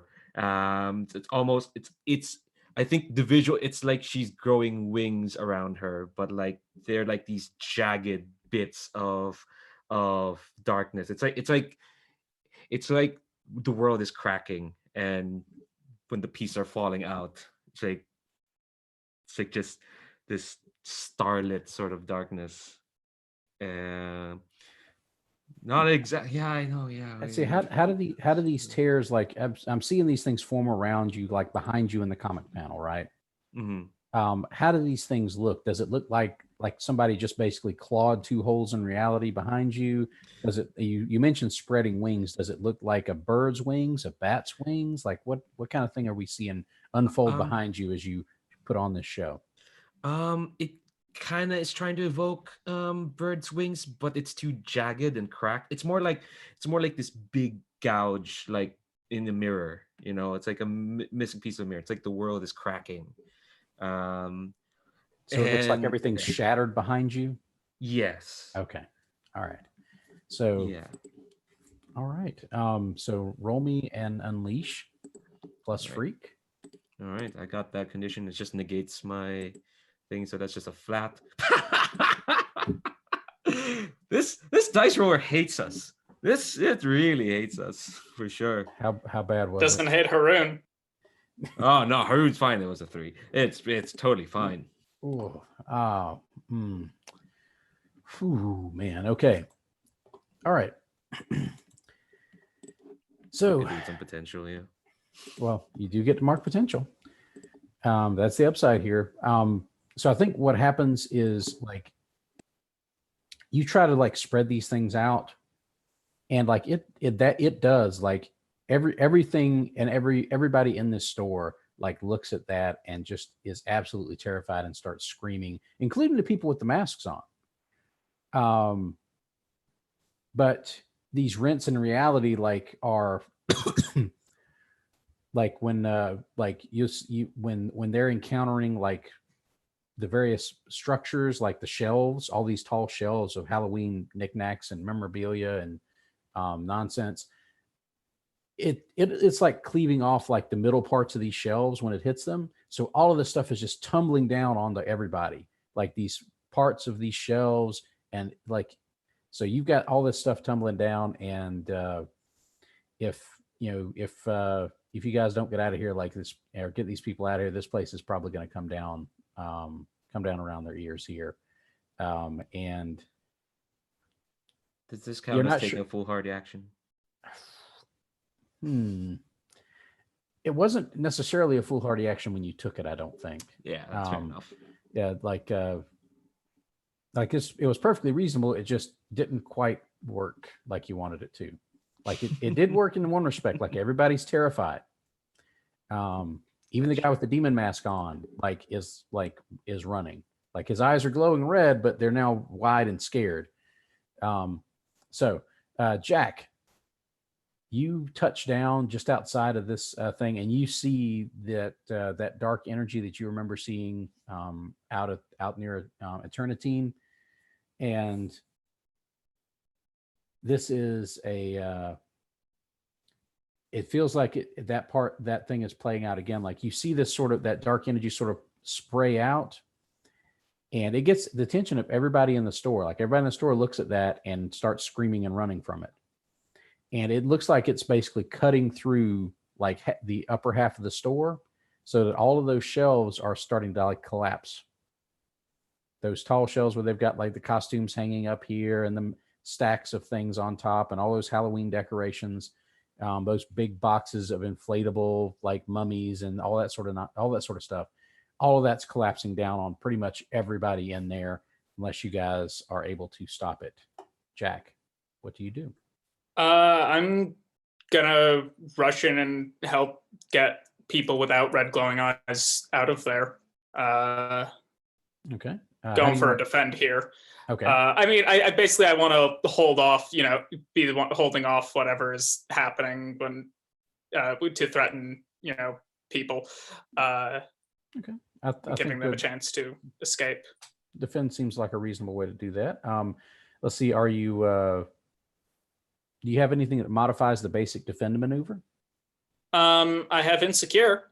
Okay. So you'll suffer a -2 to that. Roll Yeah, plus so- savior.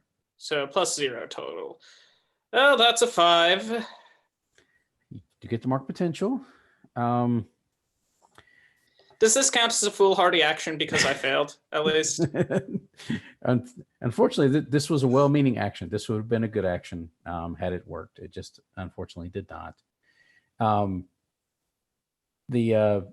I think what happens as you're running in and you're trying to, are you like setting up like little flashing lights, like this way, exit this way or something like that, or are you just like yelling? Like how are you doing this? I mean, I was thinking more of like, levitating things to keep them from falling on people, and that sort of thing. Okay. I think what happens then is like you're grabbing stuff, but these shelves are coming apart as you're trying to grab them.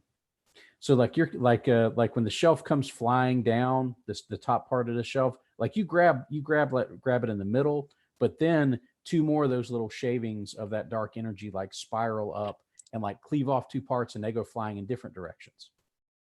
So like they're crashing into people as they're trying to run out the front door, like they're smashing out the windows in front. And this is one of those places that has like that big sort of giant, basically it's a giant panel window in the front. So you can see everything in the store from the front of the store. And there's glass shattering everywhere. These shelves are coming apart even as you're trying to grab them, they're coming to pieces. So it's like trying to catch dishes that are already broken. Like you grab one part of the dish and like all the other pieces just fly off in different directions. Great. So I'm gonna tackle Nocturne. Okay. You can't see them from where you are at the front of the store, but you definitely know they're back there. And you can probably pinpoint where they are close to the back. Like there's definitely an eminence point of this. Yeah, I'll go there. Okay. Because yeah. So you're heading in that direction. Monochrome, you've placed that mask.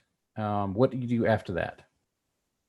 I think I hear all the screaming, and I step out carefully behind Nocturne and see the place coming down. And I'm going to use my best stat of Freak by basically melting into a 2-dimensional shape, spreading out on the floor, and just shooting up pillars to hold up the entire place to keep it from collapsing while people run away.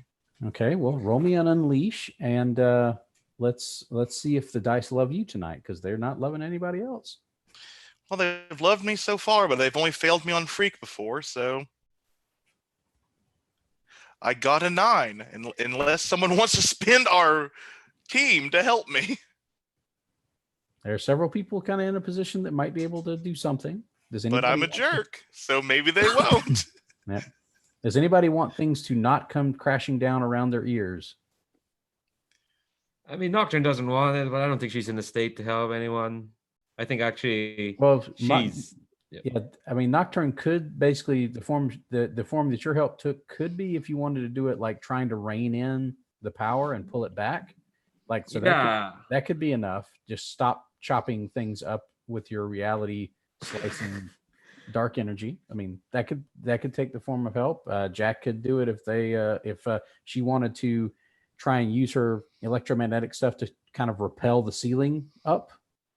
And or just direct all the things at me, because they're not going to hurt me if they hit me. Yeah, possibility too. So I'll leave that up to you. I'm willing to use the team and help out. Help make that a 10. I think by what you were saying, basically helping hold up the ceiling. Yeah. And I think the ceiling in here does have a lot of metal in it that's got those sort of open metal beams. So I think that will help. All right. I will remove one of the team from the pool here. So that that leaves you at 2 team now. And that gives you a 10 plus result. So Monochrome, what you do is you flatten yourself out and extend up. And right now you've stabilized the ceiling. So some of the shelf stuff is still kind of tumbling down, but that's just that's just basically Halloween decorations and stuff. The building itself has been stabilized. Okay. And let's see. All right. Mara, that demon guy has turned around and is now like looking, looking down at you. He was a little distracted by the terrifying dark energy display that's being put on, like just back that way. So he had started to turn to run, but then he saw you, and they're looking like you were, off kilter or off balance, and it looks like he's weighing whether or not he wants to run. He wants to run away and terrorize someone somewhere else that's less dangerous, or if he wants to try and finish you off. It's like he's torn. But you see the mouth of that mask opening, and it's like he's going to try and do another one of those flame gouts. No. Keep going. She will eat you alive, man. Okay. Are you trying to provoke him, or do you want to act? Do you want to do something else? Like what? Let me take a look at provoke. It's plus superior.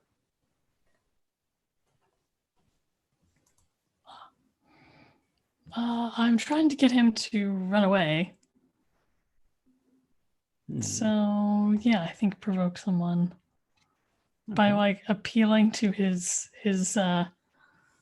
Self-preservation good sense, instinct. Yeah, as much as he has it. Yeah. I think it can work. Now, let's see. Do any of your current conditions affect what you're trying to do here? If you're trying to provoke someone, you would take a minus to that if you were guilty.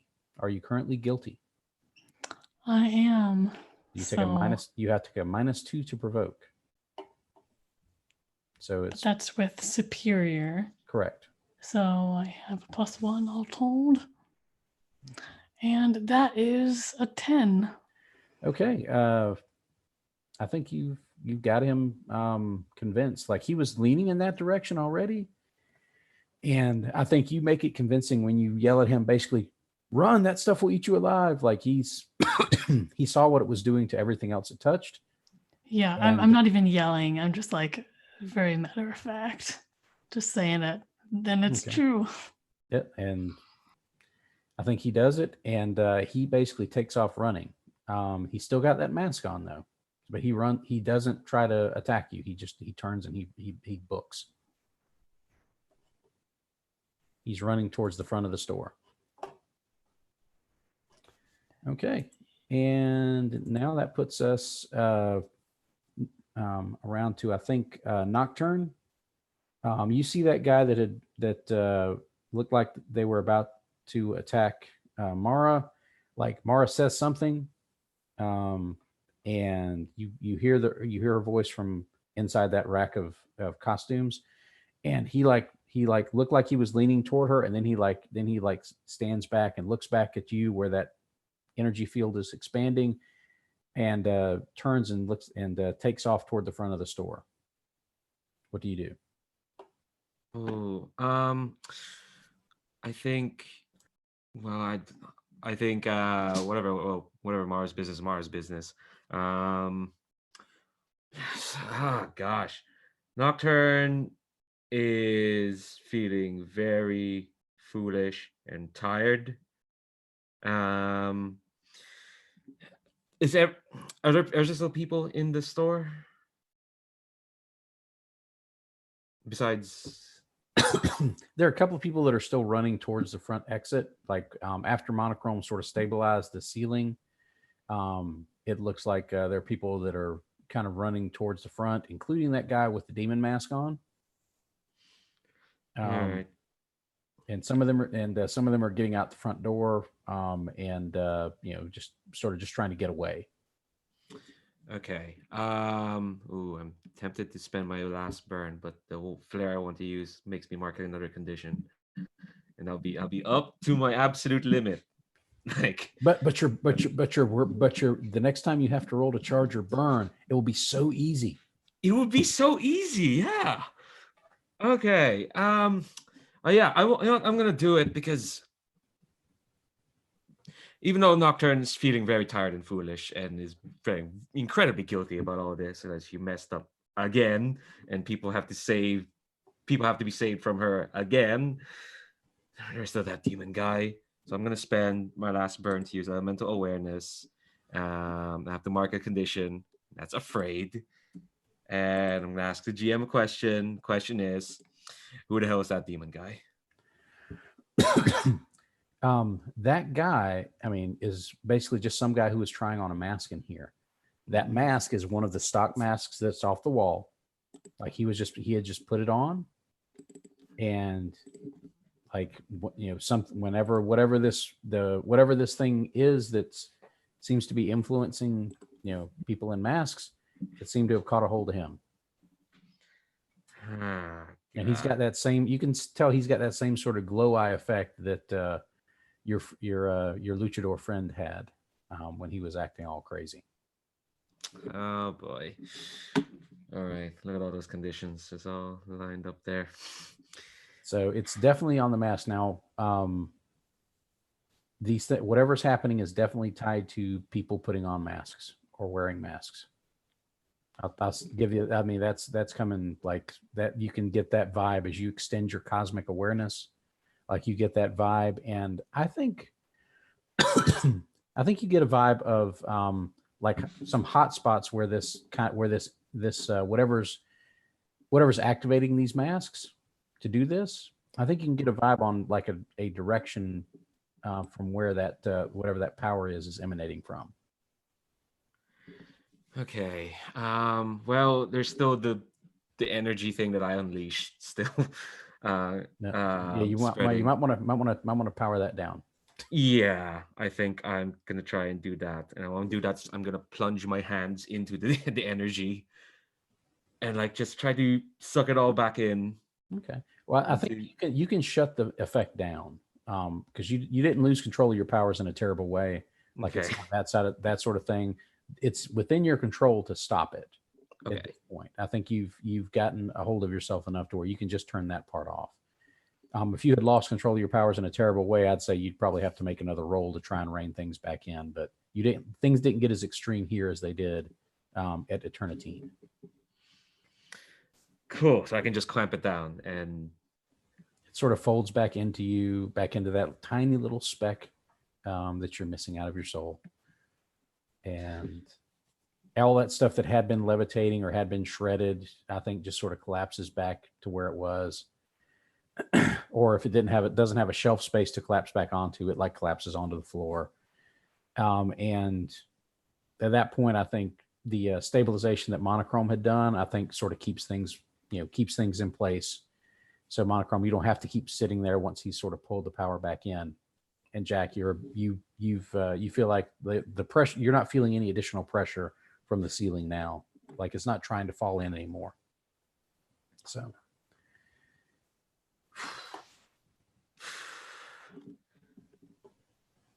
I think, yeah, well, what's everyone's reaction? Yeah, I think you guys are all sort of in there. You felt the, and Nocturne, you got that information I shared with you a moment ago. The rest of you kind of confront this basically halfway demolished interior of this Halloween shop, now empty. All these little bits of costumes lying on the floor. Oh, as much as I'd like to start a pity party, I think I'm about to open my mouth and to start a pity party for myself. Then I remembered what Monochrome did. Yeah, I think Monochrome comes up to Nocturne, still a bit like a puppy who's been kicked too many times but can't go anywhere because, you're dangerous. But he'll put out a hand to shake with you. It's like, you did very well. Your mom would be really proud of what you've done today. You gonna roll your mundane or something? Or since I don't have, I think this part is like, your parents would be proud. Like your family should be proud. Like they should be proud of all of. Are you playing on your like referencing something normal about him that you kind of wish you still had? Oh yeah. Okay. I have no family. So I thought you were pressing on that. So roll your roll your comfort of support with your freak as allowed by your move. Like last time. Oh wait, no, it's a 7. Whew. Okay. All right. Choose your result from the 7 to 9 list. I think. Yeah. See, you get to decide. This is for the person you're comforting. In this case, Nocturne. You can mark potential, clear a condition, or shift labels if you choose to open up to monochrome here. Nocturne, do you think you're in a position to open up to that? I think Nocturne kind of gives monochrome a look. And kind of just says, how in the world would you know that? I dig into files. I know who is on the team with me. It's just, I mean, I wanted to make sure I was with the right people. You're the right people. Flatterer. But she says that with like a bit of a chagrin sort of smile. Well, you can't see because she's wearing kerchief. It's like, you're scary as hell, but you're scary as hell on my team. That works for me.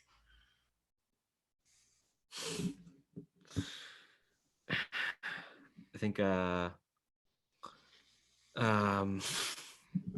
but you said you patted me in the shoulder, right? I held up my hand for a handshake. I think I just kind of give that a long look and say like, well, at least you know at least you know the right things to say. And I kind of like gingerly take it. When you've said the wrong things most of your life, you kind of whittle them down. Big mood. All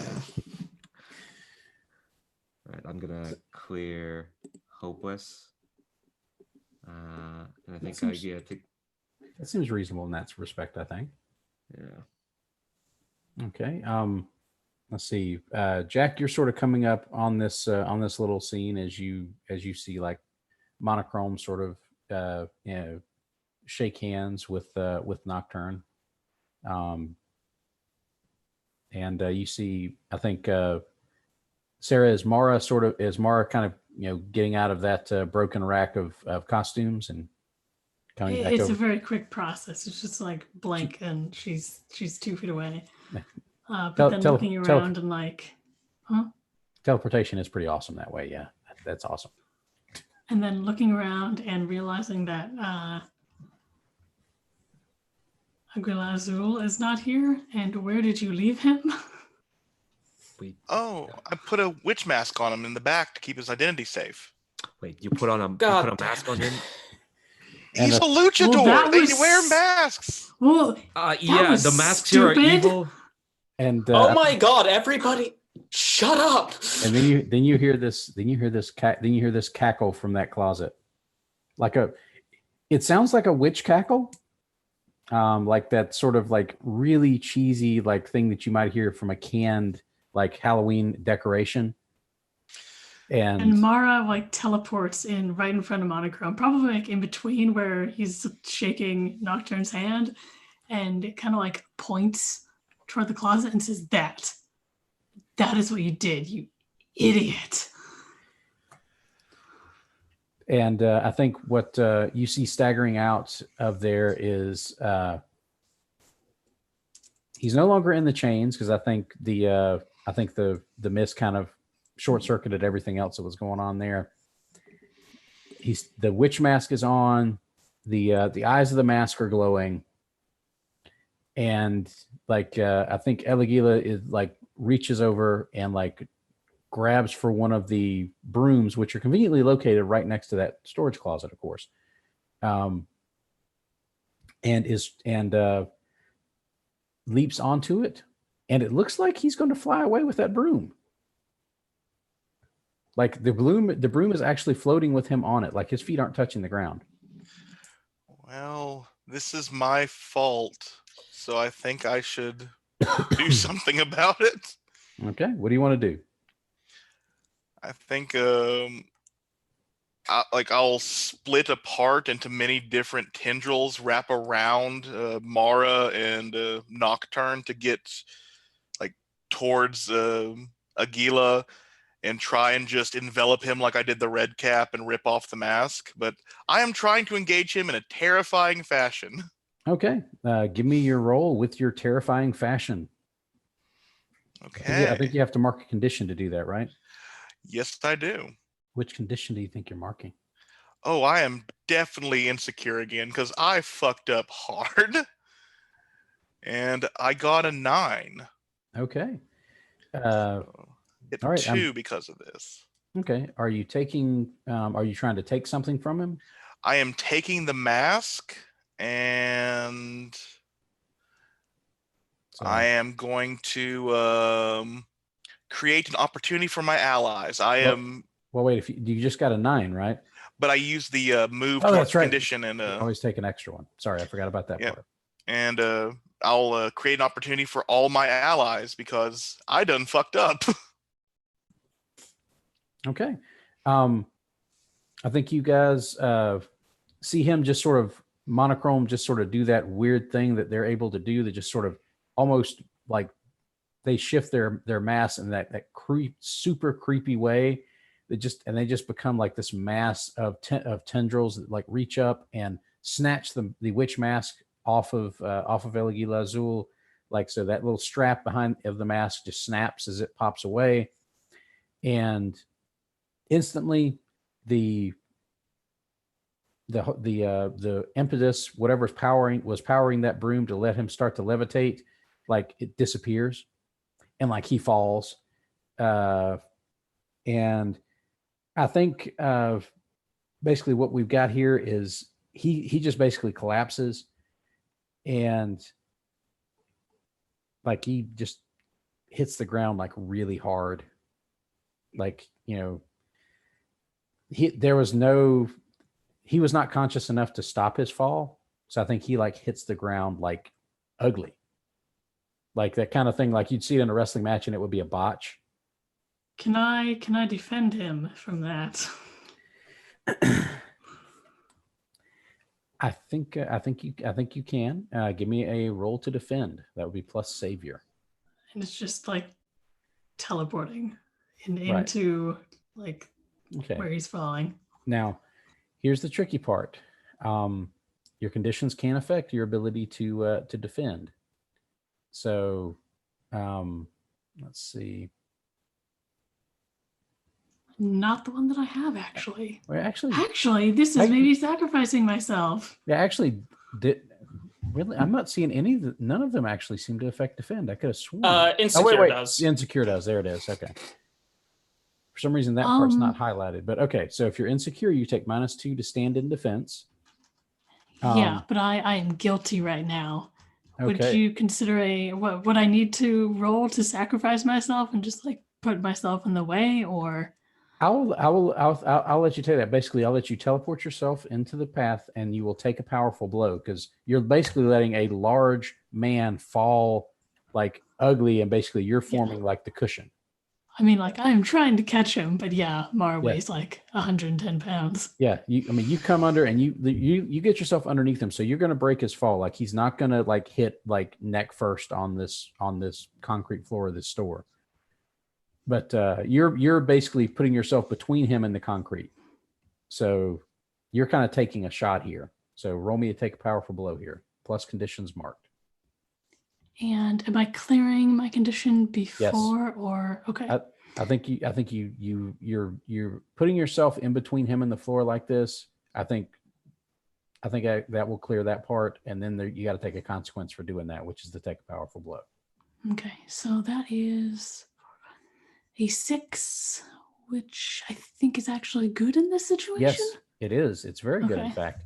You get to roll, you get to mark potential, and basically you apparently have been watching El Aguila Azul do these wrestling things enough to where you know exactly how to catch him so that he doesn't like hurt himself as he's falling. Yeah, I think it's like half wrestling move, half her just teleporting them slightly more into the air so that like she has more time to do it. I can definitely see that. And it's sort of like you do that and you catch him, and he's still really heavy. Like you have to basically struggle to get out from under him once you catch him, but like he's okay. Like he's unconscious. But it seems like whenever you physically quickly remove these masks, the people under them seem to like come out of it completely exhausted, like or confused or just messed up. Like so something to keep in mind, I guess. So I feel like we could beat this guy up all day. But does anyone know where the source of the whole magic mask thing is? I do. Yeah. Okay. And I think I'll just kind of like lead them to where you said that hotspot of. Yeah, you can powers. kind of you still kind of have that ping on the edges of your cosmic awareness, like it's still there, like you can still feel that eminence. Oh, sorry. I want to like put a hand on Nocturne's shoulder and say, why don't you just tell us where it is? Maybe you should sit this one out. And I'm going for cold and cruel because I need to hurt someone. You need to hurt someone? I need to clear angry. I've had angry for like 2 sessions. Okay. So give me your roll. Yeah. That's a 12. I finally roll well. Okay. What results do you get to choose on the cold and cruel of 10 plus? Yeah, so on a 10 plus, you either inflict a condition on them, make them lose influence over you, or take influence over them. And I'm not quite mean enough to inflict a condition back on Nocturne, so I'm going to take influence on her. Okay. All right. And so, Nocturne, you heard that.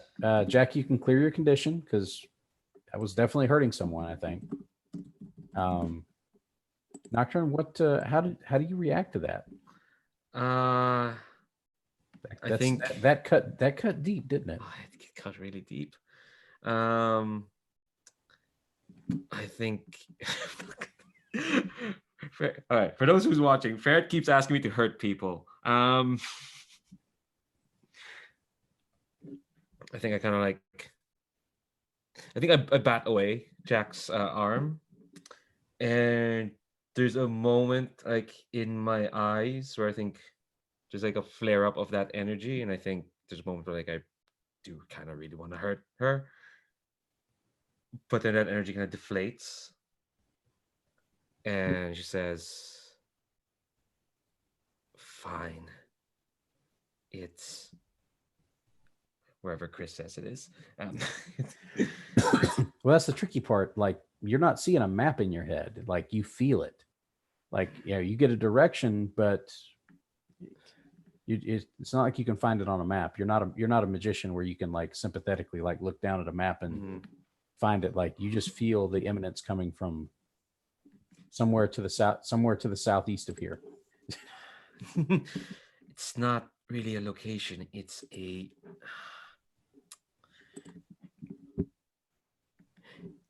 where I know where to go, okay? But fine. I'll take you where it is, and then I'll go. All right? I don't need to add a third building to my list of buildings I need to destroy anyway. Then again, Jack, you don't really give a shit who gets hurt in them anyway. Or at least, unless they're really, really close to you, I guess. And then Nocturne starts marching off out of the building towards wherever that hotspot is.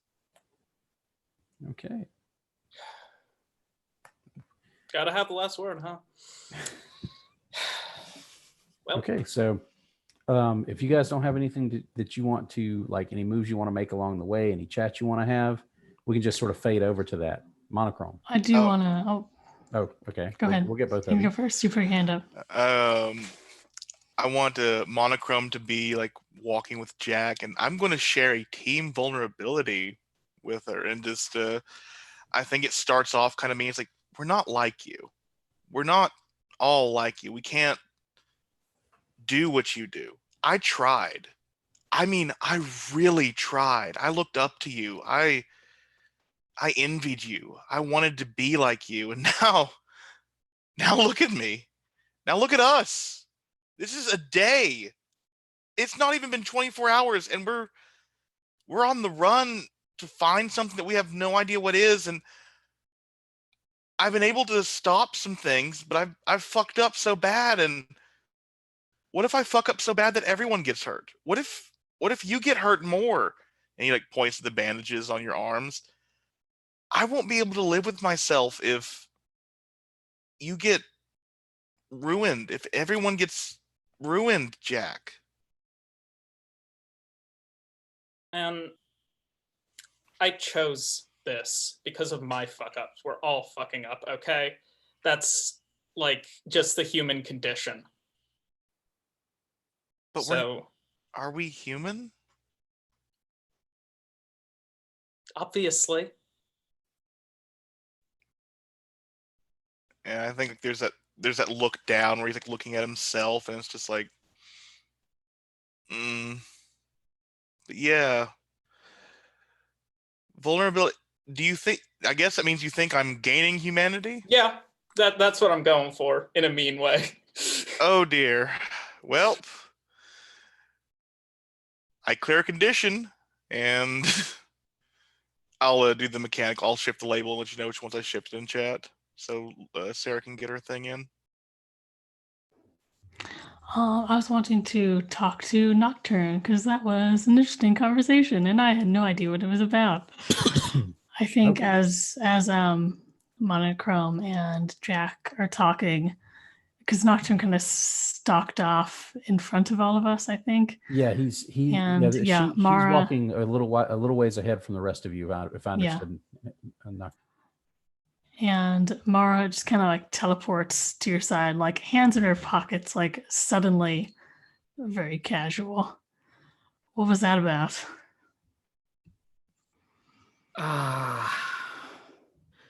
Okay, well, thing that happened in the store wasn't the first time that kind of happened today. I may or may not have nearly destroyed them all. Jack's mom got caught in it. Although Jack doesn't seem to give a damn, so I shouldn't give a damn. So fuck her. You're gonna care what people think about you? About any of us?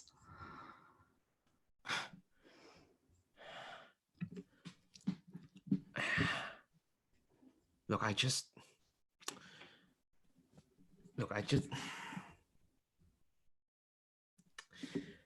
don't know, maybe I'm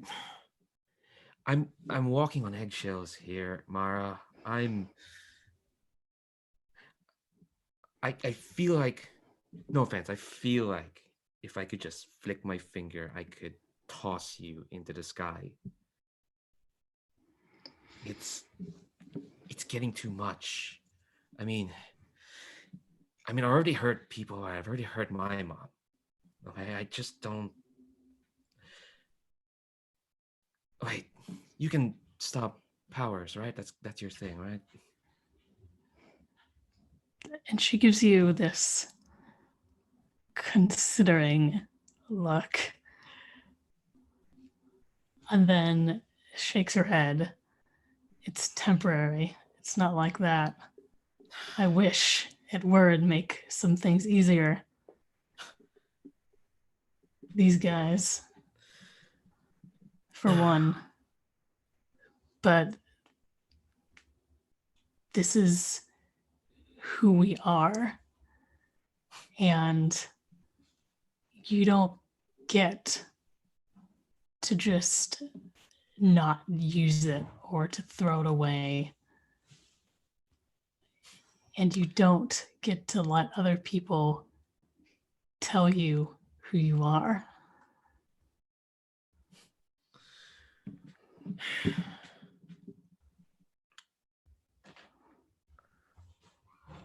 I feel like I'm either comforting or supporting or piercing the mask. Well, there's also a possibility of a team move here based on the way Nocturne was reacting. Nocturne, it sounded like you might have been talking with them about how you thought Mara could take you down. Yeah, I was absolutely angling for that. Oh. Get down to it. So My team move is. But the thing is, I have to tell them how they could stop me, and I was asking them if they could.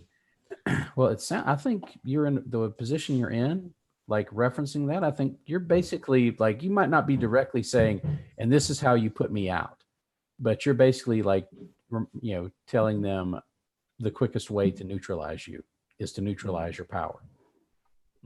Because basically that's the only part of you that like you're not like made of steel or like some sort of magician or something like that. Like you're linked to that nether dimension is your power, and if that's shut down even temporarily, like you're just another person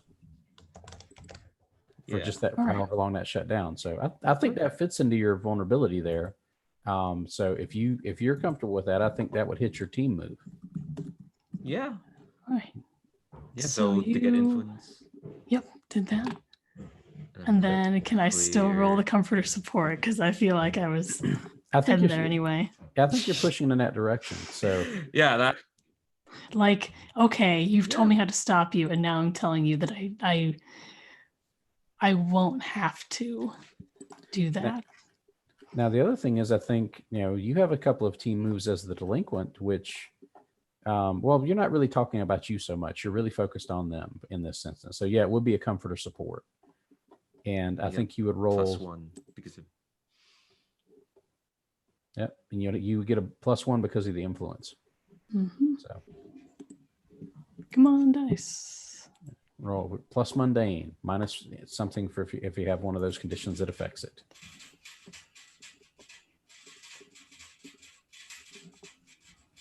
So that is a 9, and I can't take things from the team pool myself, right? It has to come from other people. Well, here's the thing. It gets weird. You can spend teams selfishly, but you'd have to actually and this might figure into the way you're doing it. You'd have to actually spend it selfishly, which means you would have to do something that destabilizes, I think, the team to some extent. Let's take a look at the spending team selfishly move. When you act selfishly, say how your actions ignore or insult your teammates. Remove one team from the pool and shift one label up or down your choice. This is how you get the bonus for that. But here's the tricky part with that move, with taking that, is if you did take that, you'd have to denigrate the team itself and your teammates in general, which I don't think you're necessarily doing. I think not if you in could pick general, no. Yeah, I think if you could maybe a little bit against Jack, but definitely not against Nocturne in this moment. So I will just go with the 9. Well, the 7 to 9 is pretty good in this instance. Basically, it sounds like, if I read the situation right, Nocturne, you correct me if I'm wrong, it sounded like you opened up to Mara, and I think that would give you the opportunity to clear condition, mark potential, or shift labels if you choose to. Yeah. I think I'm gonna clear condition because I'm teetering on the razor's edge here. I think I'm gonna clear insecure because I think Mara's idea of pumping someone up, I think, makes Nocturne laugh a bit. It's basically kind of extension of you be yourself, fucking the world, that sort of thing. I think it does make Nocturne laugh, and I think she says, "Yeah, sorry about whatever the hell I said at the apartment." And again, not to say I'm not being sorry for it, but I don't know if I could have said anything to really bring you down. And she gives you she just looks at you and says like what I just said, that.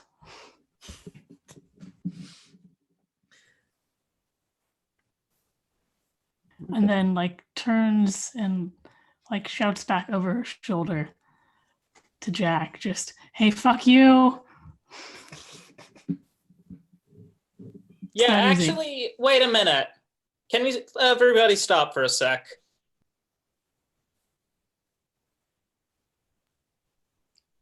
Okay, can we just like clear the air because the energy fucking sucks here? Yeah, it kind of really does, doesn't it? Yeah. I know I am part of that. Sorry. Kind of a bad day, you know. I think that's an understatement. This has been the worst day ever. Oh yeah, no, definitely an understatement. Like rough on all of us. Yeah, it's not been great. But Nocturne, for what it's worth, one, my mom kind of sucks and has never given a shit about me, so that's where I'm at with that. Two, I'm, that was shitty. I'm sorry. Well, yeah, you did say a shitty thing, but no, you're right. Your mom's not my mom. I shouldn't project. You know? You shouldn't, but yeah. Look, all I'm trying to say is, look, I'm obviously not, the ultra confident, ultra competent person I am on screen. That feel like this day has made that pretty damn obvious to you guys, at least. But that's like out there. That's real danger, and we can, we can stop it. And I think I let that get away from me, and I feel like we all let that get away from us. But yeah, that was Jack also leading into the team move, because we're all sharing vulnerabilities now. Okay, so you have a question to pose as a part of that team move, Jack, and I think it's basically whether or not your teammates are going to basically tell everybody the truth about you. Yeah, and I think she says it like, jokingly, like, joking to pretend that she's not actually like still worried and genuinely insecure about it. And it's like, so, don't tweet about this or whatever. I don't even have a Twitter account. Well, aren't you special? Yeah, all I do is retweet. Yeah, actually, I am. Okay, well, I think we got 2 responses saying they don't even have that kind of account to tweet that stuff. So I think that you get 2 negatives on that. So Monochrome, I am not going to share. I mean, I have been on the end that Jack has, like only like with my toe in the pool, and that was a lot. I'm not going to do that to someone who's like head deep. Okay, so everybody responded no. So I think that gives you the positive result. I think you get to clear condition, Jack. All right, going back down to 0 conditions, in pretty good shape going into final boss. Okay, so you guys get that sorted out. Does anybody have anything else they want to do before you arrive? I think Dr. just says like, after this, can we like get like dinner or something? God, please. I'm so hungry. Indian. Works for me. Or maybe Thai. I already want a samosa. Definitely. Please stop talking about food. I'm so hungry, you guys. Let's go beat up some demon assholes. Let's do it. I think they've got like some like candy dish at the front of the store, right? Because it's Halloween. And Mar just like takes a handful of like Tootsie Rolls and like those We can totally suckers say and just yeah, like, we can totally toss say it you to grab. We can totally say you grab that on the way out of the store. Right now, you guys like the end of this conversation as you're like sharing the candy. Nocturne, you feel that you feel that the origin of this force, whatever it is in this relatively unassuming, like fenced-in warehouse property that you've just come up to. Oh boy. I think I kind of nod to the property, and I think as we walk up, I'm gonna like charge up. Okay, roll your roll plus conditions. Yeah, I still have 2, so it's good. Oh, come on! This dice roller You got to be kidding me. it's something. It's quite something. This dice roller, it's amazing. Okay. Well, the result of your roll, I think you still get some burn. Oh yeah, but I But, get. You get something. You get to mark. I think you get to mark potential, just like any other miss. So that's good, right? Yes, but I get 2 burn, but I have to mark 3 conditions. So you're right back up to where you were, like teetering on the brink again. Sorry for wasting all those comforting and supporting and team moves. There you go. It's not over yet. Gonna comfort and support you, damn it. It's the last thing I do. Okay, so you feel the energy burn, but I think Nocturne, what happens is like as you feel the energy surging through you, like all of that stuff that you thought you'd put away, you're just reminded of it. Like every time you've messed up earlier tonight, every time the energy got out of your control, all of those feelings just come rushing back, and that's where those conditions come from. And you guys see it. It looks like there are some lights on, like inside the property. It could just be security lights, but you got this fence around it, and it looks like this. The property looks like it could be semi-deserted because there's no, like, the parking lot's a little overgrown. Like you can see like where stuff is growing up through the concrete and through the asphalt sections. But as you approach, like you can hear that hum, like that fence is electrified. Like somebody obviously is not wanting people to go in here. Oh, I got this. Yeah, I think like all of our heads at once turn to Jack. And just like, and I do my electrodynamic control thing to like shut it down, like just stop the current from running through it. Yeah, this part is super easy. There's nothing out here threatening you. You can just shut it down, and you do. So basically, you hear the hum just sort of stop. It sort of dies off over the course of like a couple of seconds, and you can just basically jump over the fence. Monochrome can walk through it. Mara can teleport across it. Jack and Nocturne, you can use your powers to just sort of hop over it if you want, or teleport to it, however you want it to look. Yeah, exactly. T1000 through it. Monochrome. That you get up to the building, and Nocturne, as you're coming up to the building, like you sense that the emanation is actually coming from underneath the building.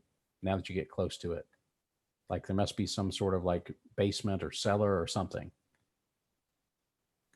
All right, You come up to the entrance to this building is like a couple of like big double sliding doors, like like a big garage entrance thing where the doors are you pull the doors to the side.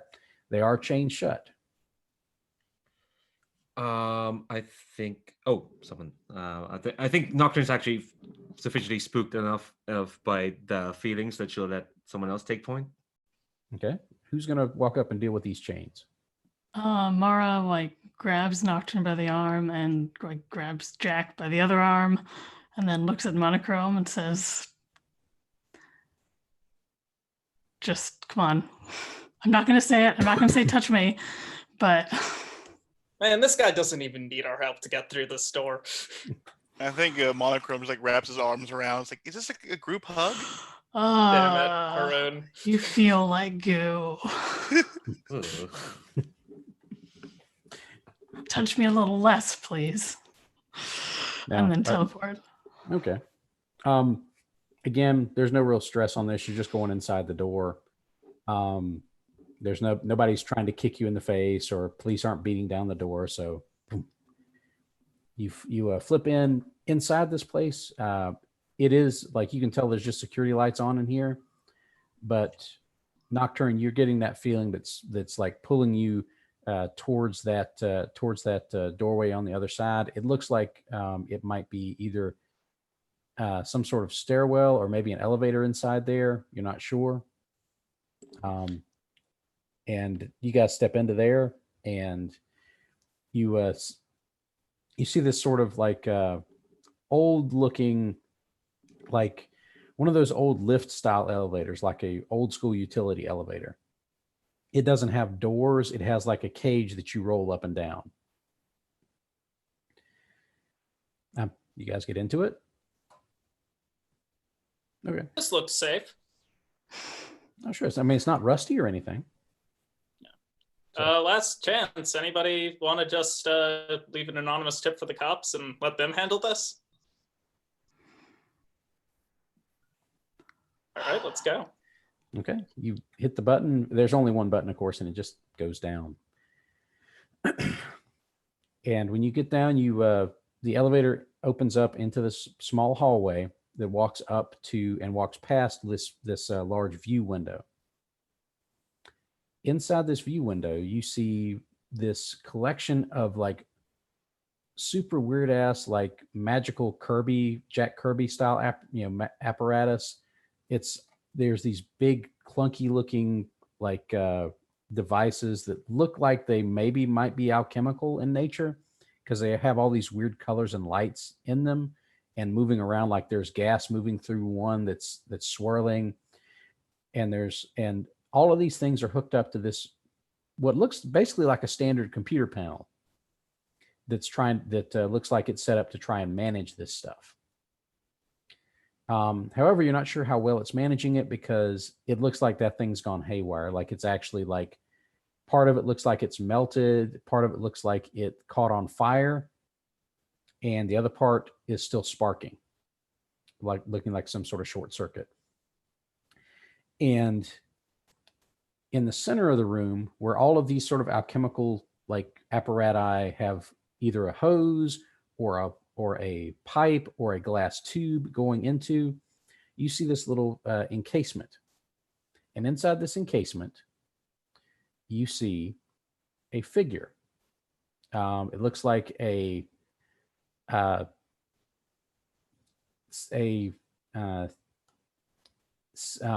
looks like a white guy. He's got like maybe like a looks like he's got kind of a farmer's tan sort of thing, where he spends a lot of time outside, but he's always wearing a shirt or something. So like, but he's inside this tube.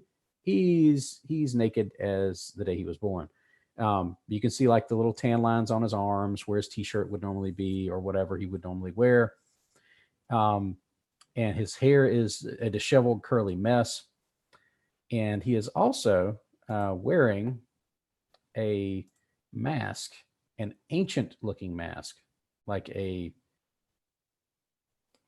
almost like it almost looks like they tore this out of some archaeological dig. It looks basically like that. Can you all see that? Okay. And the power that you are feeling, Nocturne, is emanating from inside that mask. And whoever's wearing it, it doesn't seem like they're in control of it. And from what's plugged into them, it doesn't look like they've been in control for a while.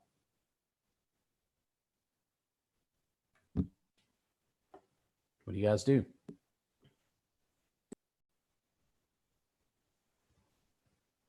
So, Haroon, you want to go and take the mask off?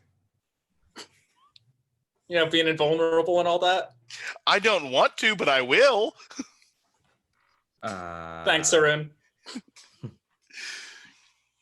Yeah, I think Haroon will like point towards the machine that's sparking and semi like threatening to be on fire. It's like, Jack, maybe you should handle this. And he looks at the tubes like, Yeah. I'll handle that. Yeah. And you guys should probably be on alert for, whoever's running this place. Sorry, I shouldn't be giving orders, but So do you guys go into the room? I will. yeah. Okay. All right. You Stand step at the in. door. Gotcha. Stand at the door with it open, or you like as soon as they walk in, you close it and wait. With it open or like Okay. half open. Okay. I think like because I think with my like power dampening ability, I'm trying to like feel out if there's any power out there that I can shut down. Okay. You definitely feel a power, and it is stunningly similar to that power you encountered earlier. Whatever was animating that the Eligila Azul's mask, like it's very similar to that power. It may be exactly the same, but you haven't really had a chance to really analyze it quite yet. You step in here, and you can kind of smell that sort of ozone burning smell mixed with like burnt plastic, mixed with like the smells any kind of smell you think might accompany like an alchemical lab. You got that sort of weird smell that that somebody's like used combined chemicals in ways that are really unsafe and probably should not ever be done. And near that keyboard, you see the slumped form of something or someone that is smoking. Now that you inside the room, you can see that part. And as you guys step in, the figure in the tube like starts to move jerkily, like twitching. And the mask seems to almost like move independently of the body. Like the mask moves, but it doesn't look like the body is moving with it. Like it has this sort of eerie detached look. And it seems to be like following whichever one of you is moving closer to the alchemical apparatus, which I think is monochrome, like it's following you.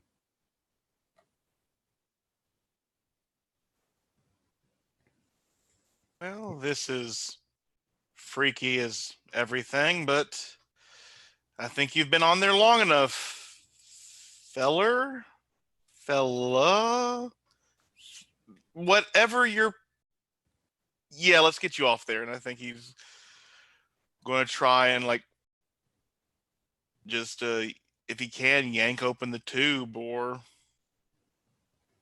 Okay. All right. So you're going to try and break open the tube. I think. Are you going to try and like do this by sort of like doing the tendril trick where you try to insinuate yourself inside the tube and like pop it open?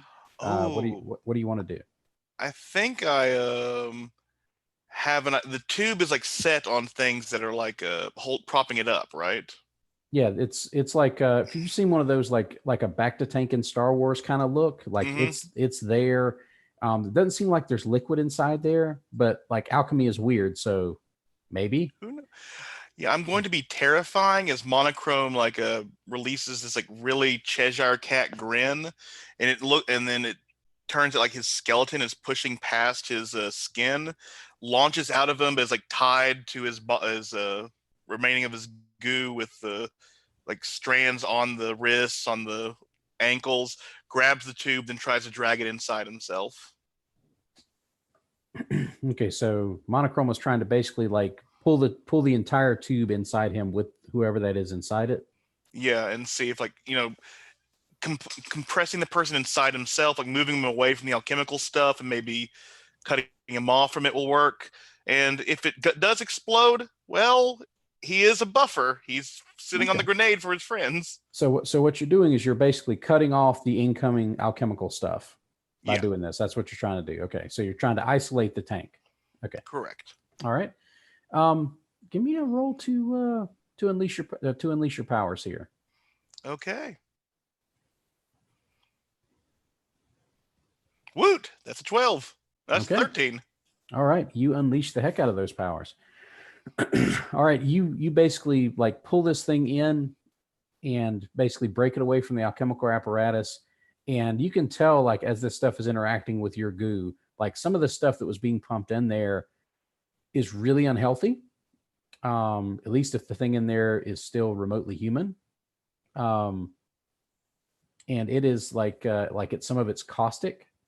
Some of it might be a sedative. Like you can feel that sort of weird effect you get if like you interact with various chemicals. Like you can kind of feel like that. You're not sure what all these things are, but some of them are probably not really healthy for long-term exposure if that's a person still in there. But you do get it does not explode, and you do get it cut off. And like the tricky part is, and you sense this too, like you've got this thing enveloped, and you've still got it sealed off, but that body in there is now moving more. Like whatever that stuff that was being pumped in there might have been like keeping it more docile, maybe. So it's moving a little bit more in there. You can sense that.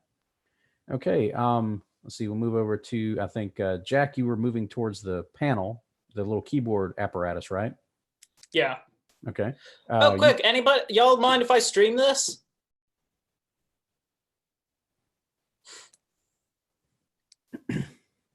Okay. Yes. How much do you mind? Well, Because they're down. it seems like a lot of things have happened today, you know?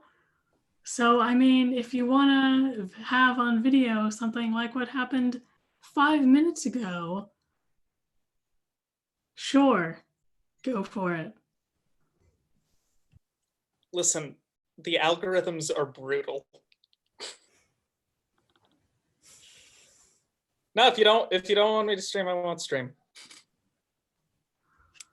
Stream if you want to, Jack.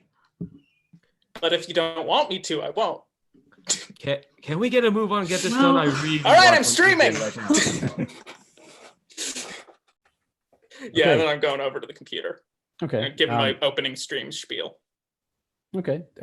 You do that, and as you're getting close, like you can see like apparently whatever this thing was trying to do with all this alchemical equipment, this computer is not really made for it. It looks like somebody basically tried to jerry-rig this thing to attempt to control all of that.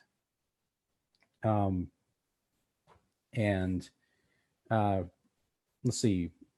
Are you trying to like maybe like assess the situation as to try and figure out like what to do with this panel? Like, what do you want? What are you trying to do? Yeah, I feel like maybe just destroying the computer is not the best, might not be a great idea. So I'd Okay. like to see if I can figure out what's, Okay. going on here. That That's a keyboard, 7. that keyboard's definitely seen better days, so you're not helping that thing. But the rest of the apparatus might still be functional. So you got a 7. What is your question from assess the situation? How could we best end this quickly? Whew.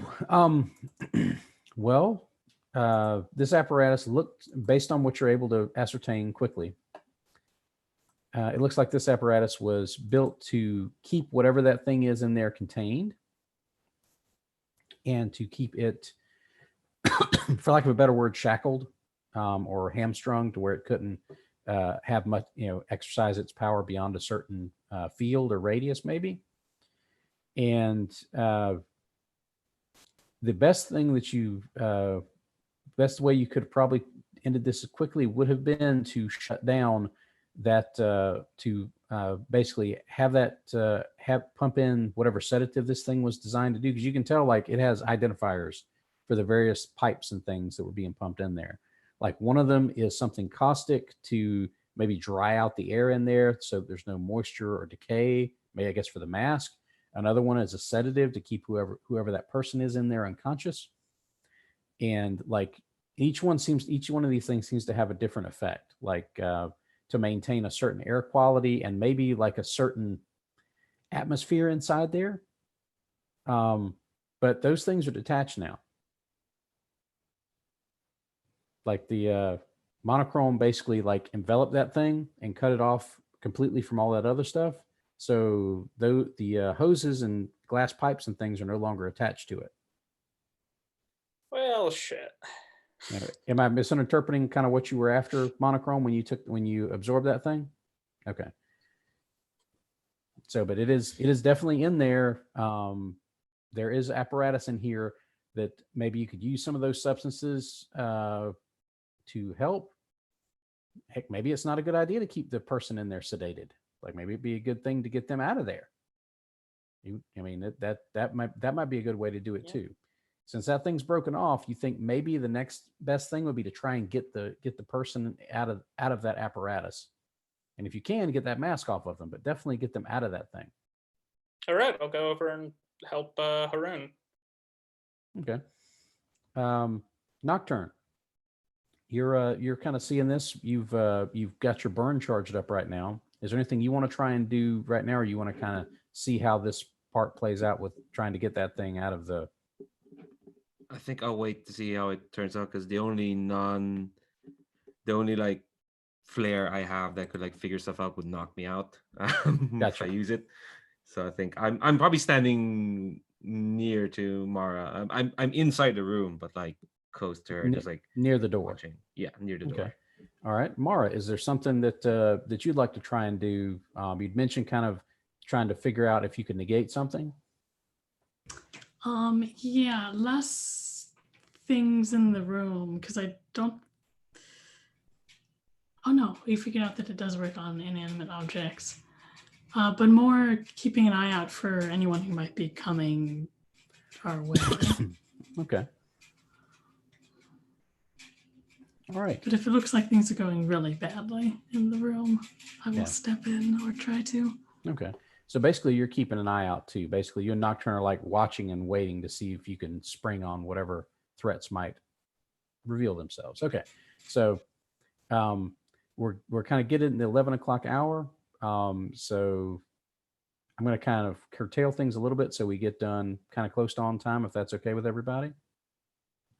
So I'm running over a little bit and I apologize for that. So Jack, when you got your answer about like your best way to end this thing quickly is probably to get that person out of there and get that mask off them. So how do you guys want to work together to get that done? Just give me kind of the narrative of how you think that might be best to play this out. So monochrome, you've got the container contained. And Jack, do you share your results with what you learned about maybe a good way to end this thing quickly with monochrome? Oh yeah, and maybe we could have Mara come in and like power negate the thing so we can safely extract it. That seems like a super good idea, and maybe have Nocturne kind of waiting out there to where if something gets out of control, he can she can lay the smackdown on it. Yeah, but also don't overexert yourself, Nocturne. Yeah, so I think what a monochrome does is like unenvelops the head, but keeps like the rest of it in his body in that oubliette form he does, cracks it open and like lays the guy's masked head out for Mara to grab and depower.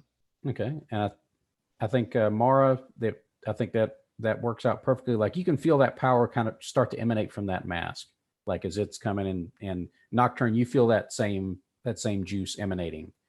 And I think Mara is going to be able to focus and power it down. Maybe Jack, you can kind of use your electromagnetics to sort of yank that thing off, because it does have some mineral and crystal content that you can roughly magnetize to just sort of pull it away. Yeah, I'm gonna do that and like levitate it, and I think glance at Nocturne. Okay, and I think Nocturne, now that mask has been yanked off, like you think you might know that guy. Huh. Ooh. That's wild card. Oh shit. It's wild card. God, I think I say that exactly. Oh shit, it's wild card. Okay, and at this point, I think we're going to go into kind of epilogue a little bit, to kind of get you guys to a point where I think you can wrap things up. I think eventually you guys get Wildcard out of there. Like, he basically relays to you, like, he remembers like getting a call to help somebody out with some sort of minor magical nonsense, which is one of the things he does, because he's like your hedge magician-y type. And he remembers somebody clocking him over the back of the head, blacking out, and he doesn't remember much of anything after that. He has brief flashes of waking up in that tube that you guys have pulled him out of.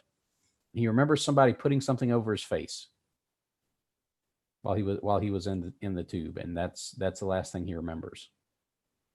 Then he sees that mask, and then he tries to hide. He tries to get away from it, and he says some like magical words that none of you guys really understand, and basically tells you to, like, bury that thing in lead or something, like encase it in lead and bury it somewhere, because that should not ever be, in the hands of anybody that can make use of it like this again. Can I send it to the Shadow Realm? Yes, you can. How good an idea is that? We won't know. No. No, so basically, like, Nocturne, if you want to do that, like, you got the power. Like, you just shoot it into that void dimension. Yeah, as far as it's a void dimension, a void won't have anything, Sure, surely not. Nothing bad could ever come of that. Okay. Now, each of you gets, if you guys have time, each of you can have a quick epilogue as to how you end up after this, or how your team ends up. Or we can just wrap it up there and kind of leave everything sort of like hanging on that emotional cliffhanger that you guys left with your last series of team moves on the way here, which I think might be a really good way to end it anyway. What do you guys feel like? I know some of you have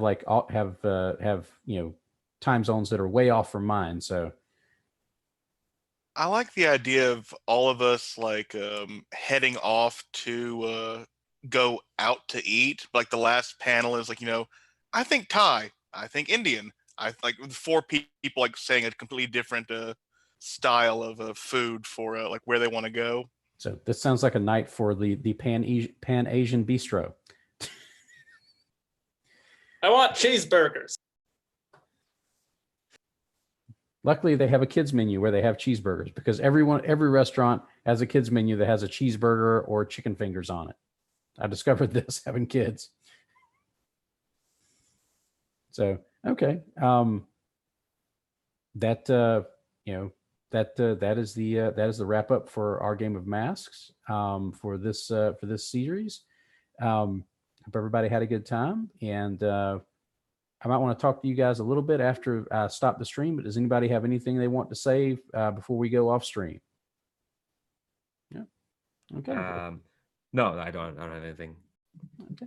Thanks for watching. Yeah. I appreciate everybody watching, and hopefully you enjoyed most of this. We'll keep our fingers crossed.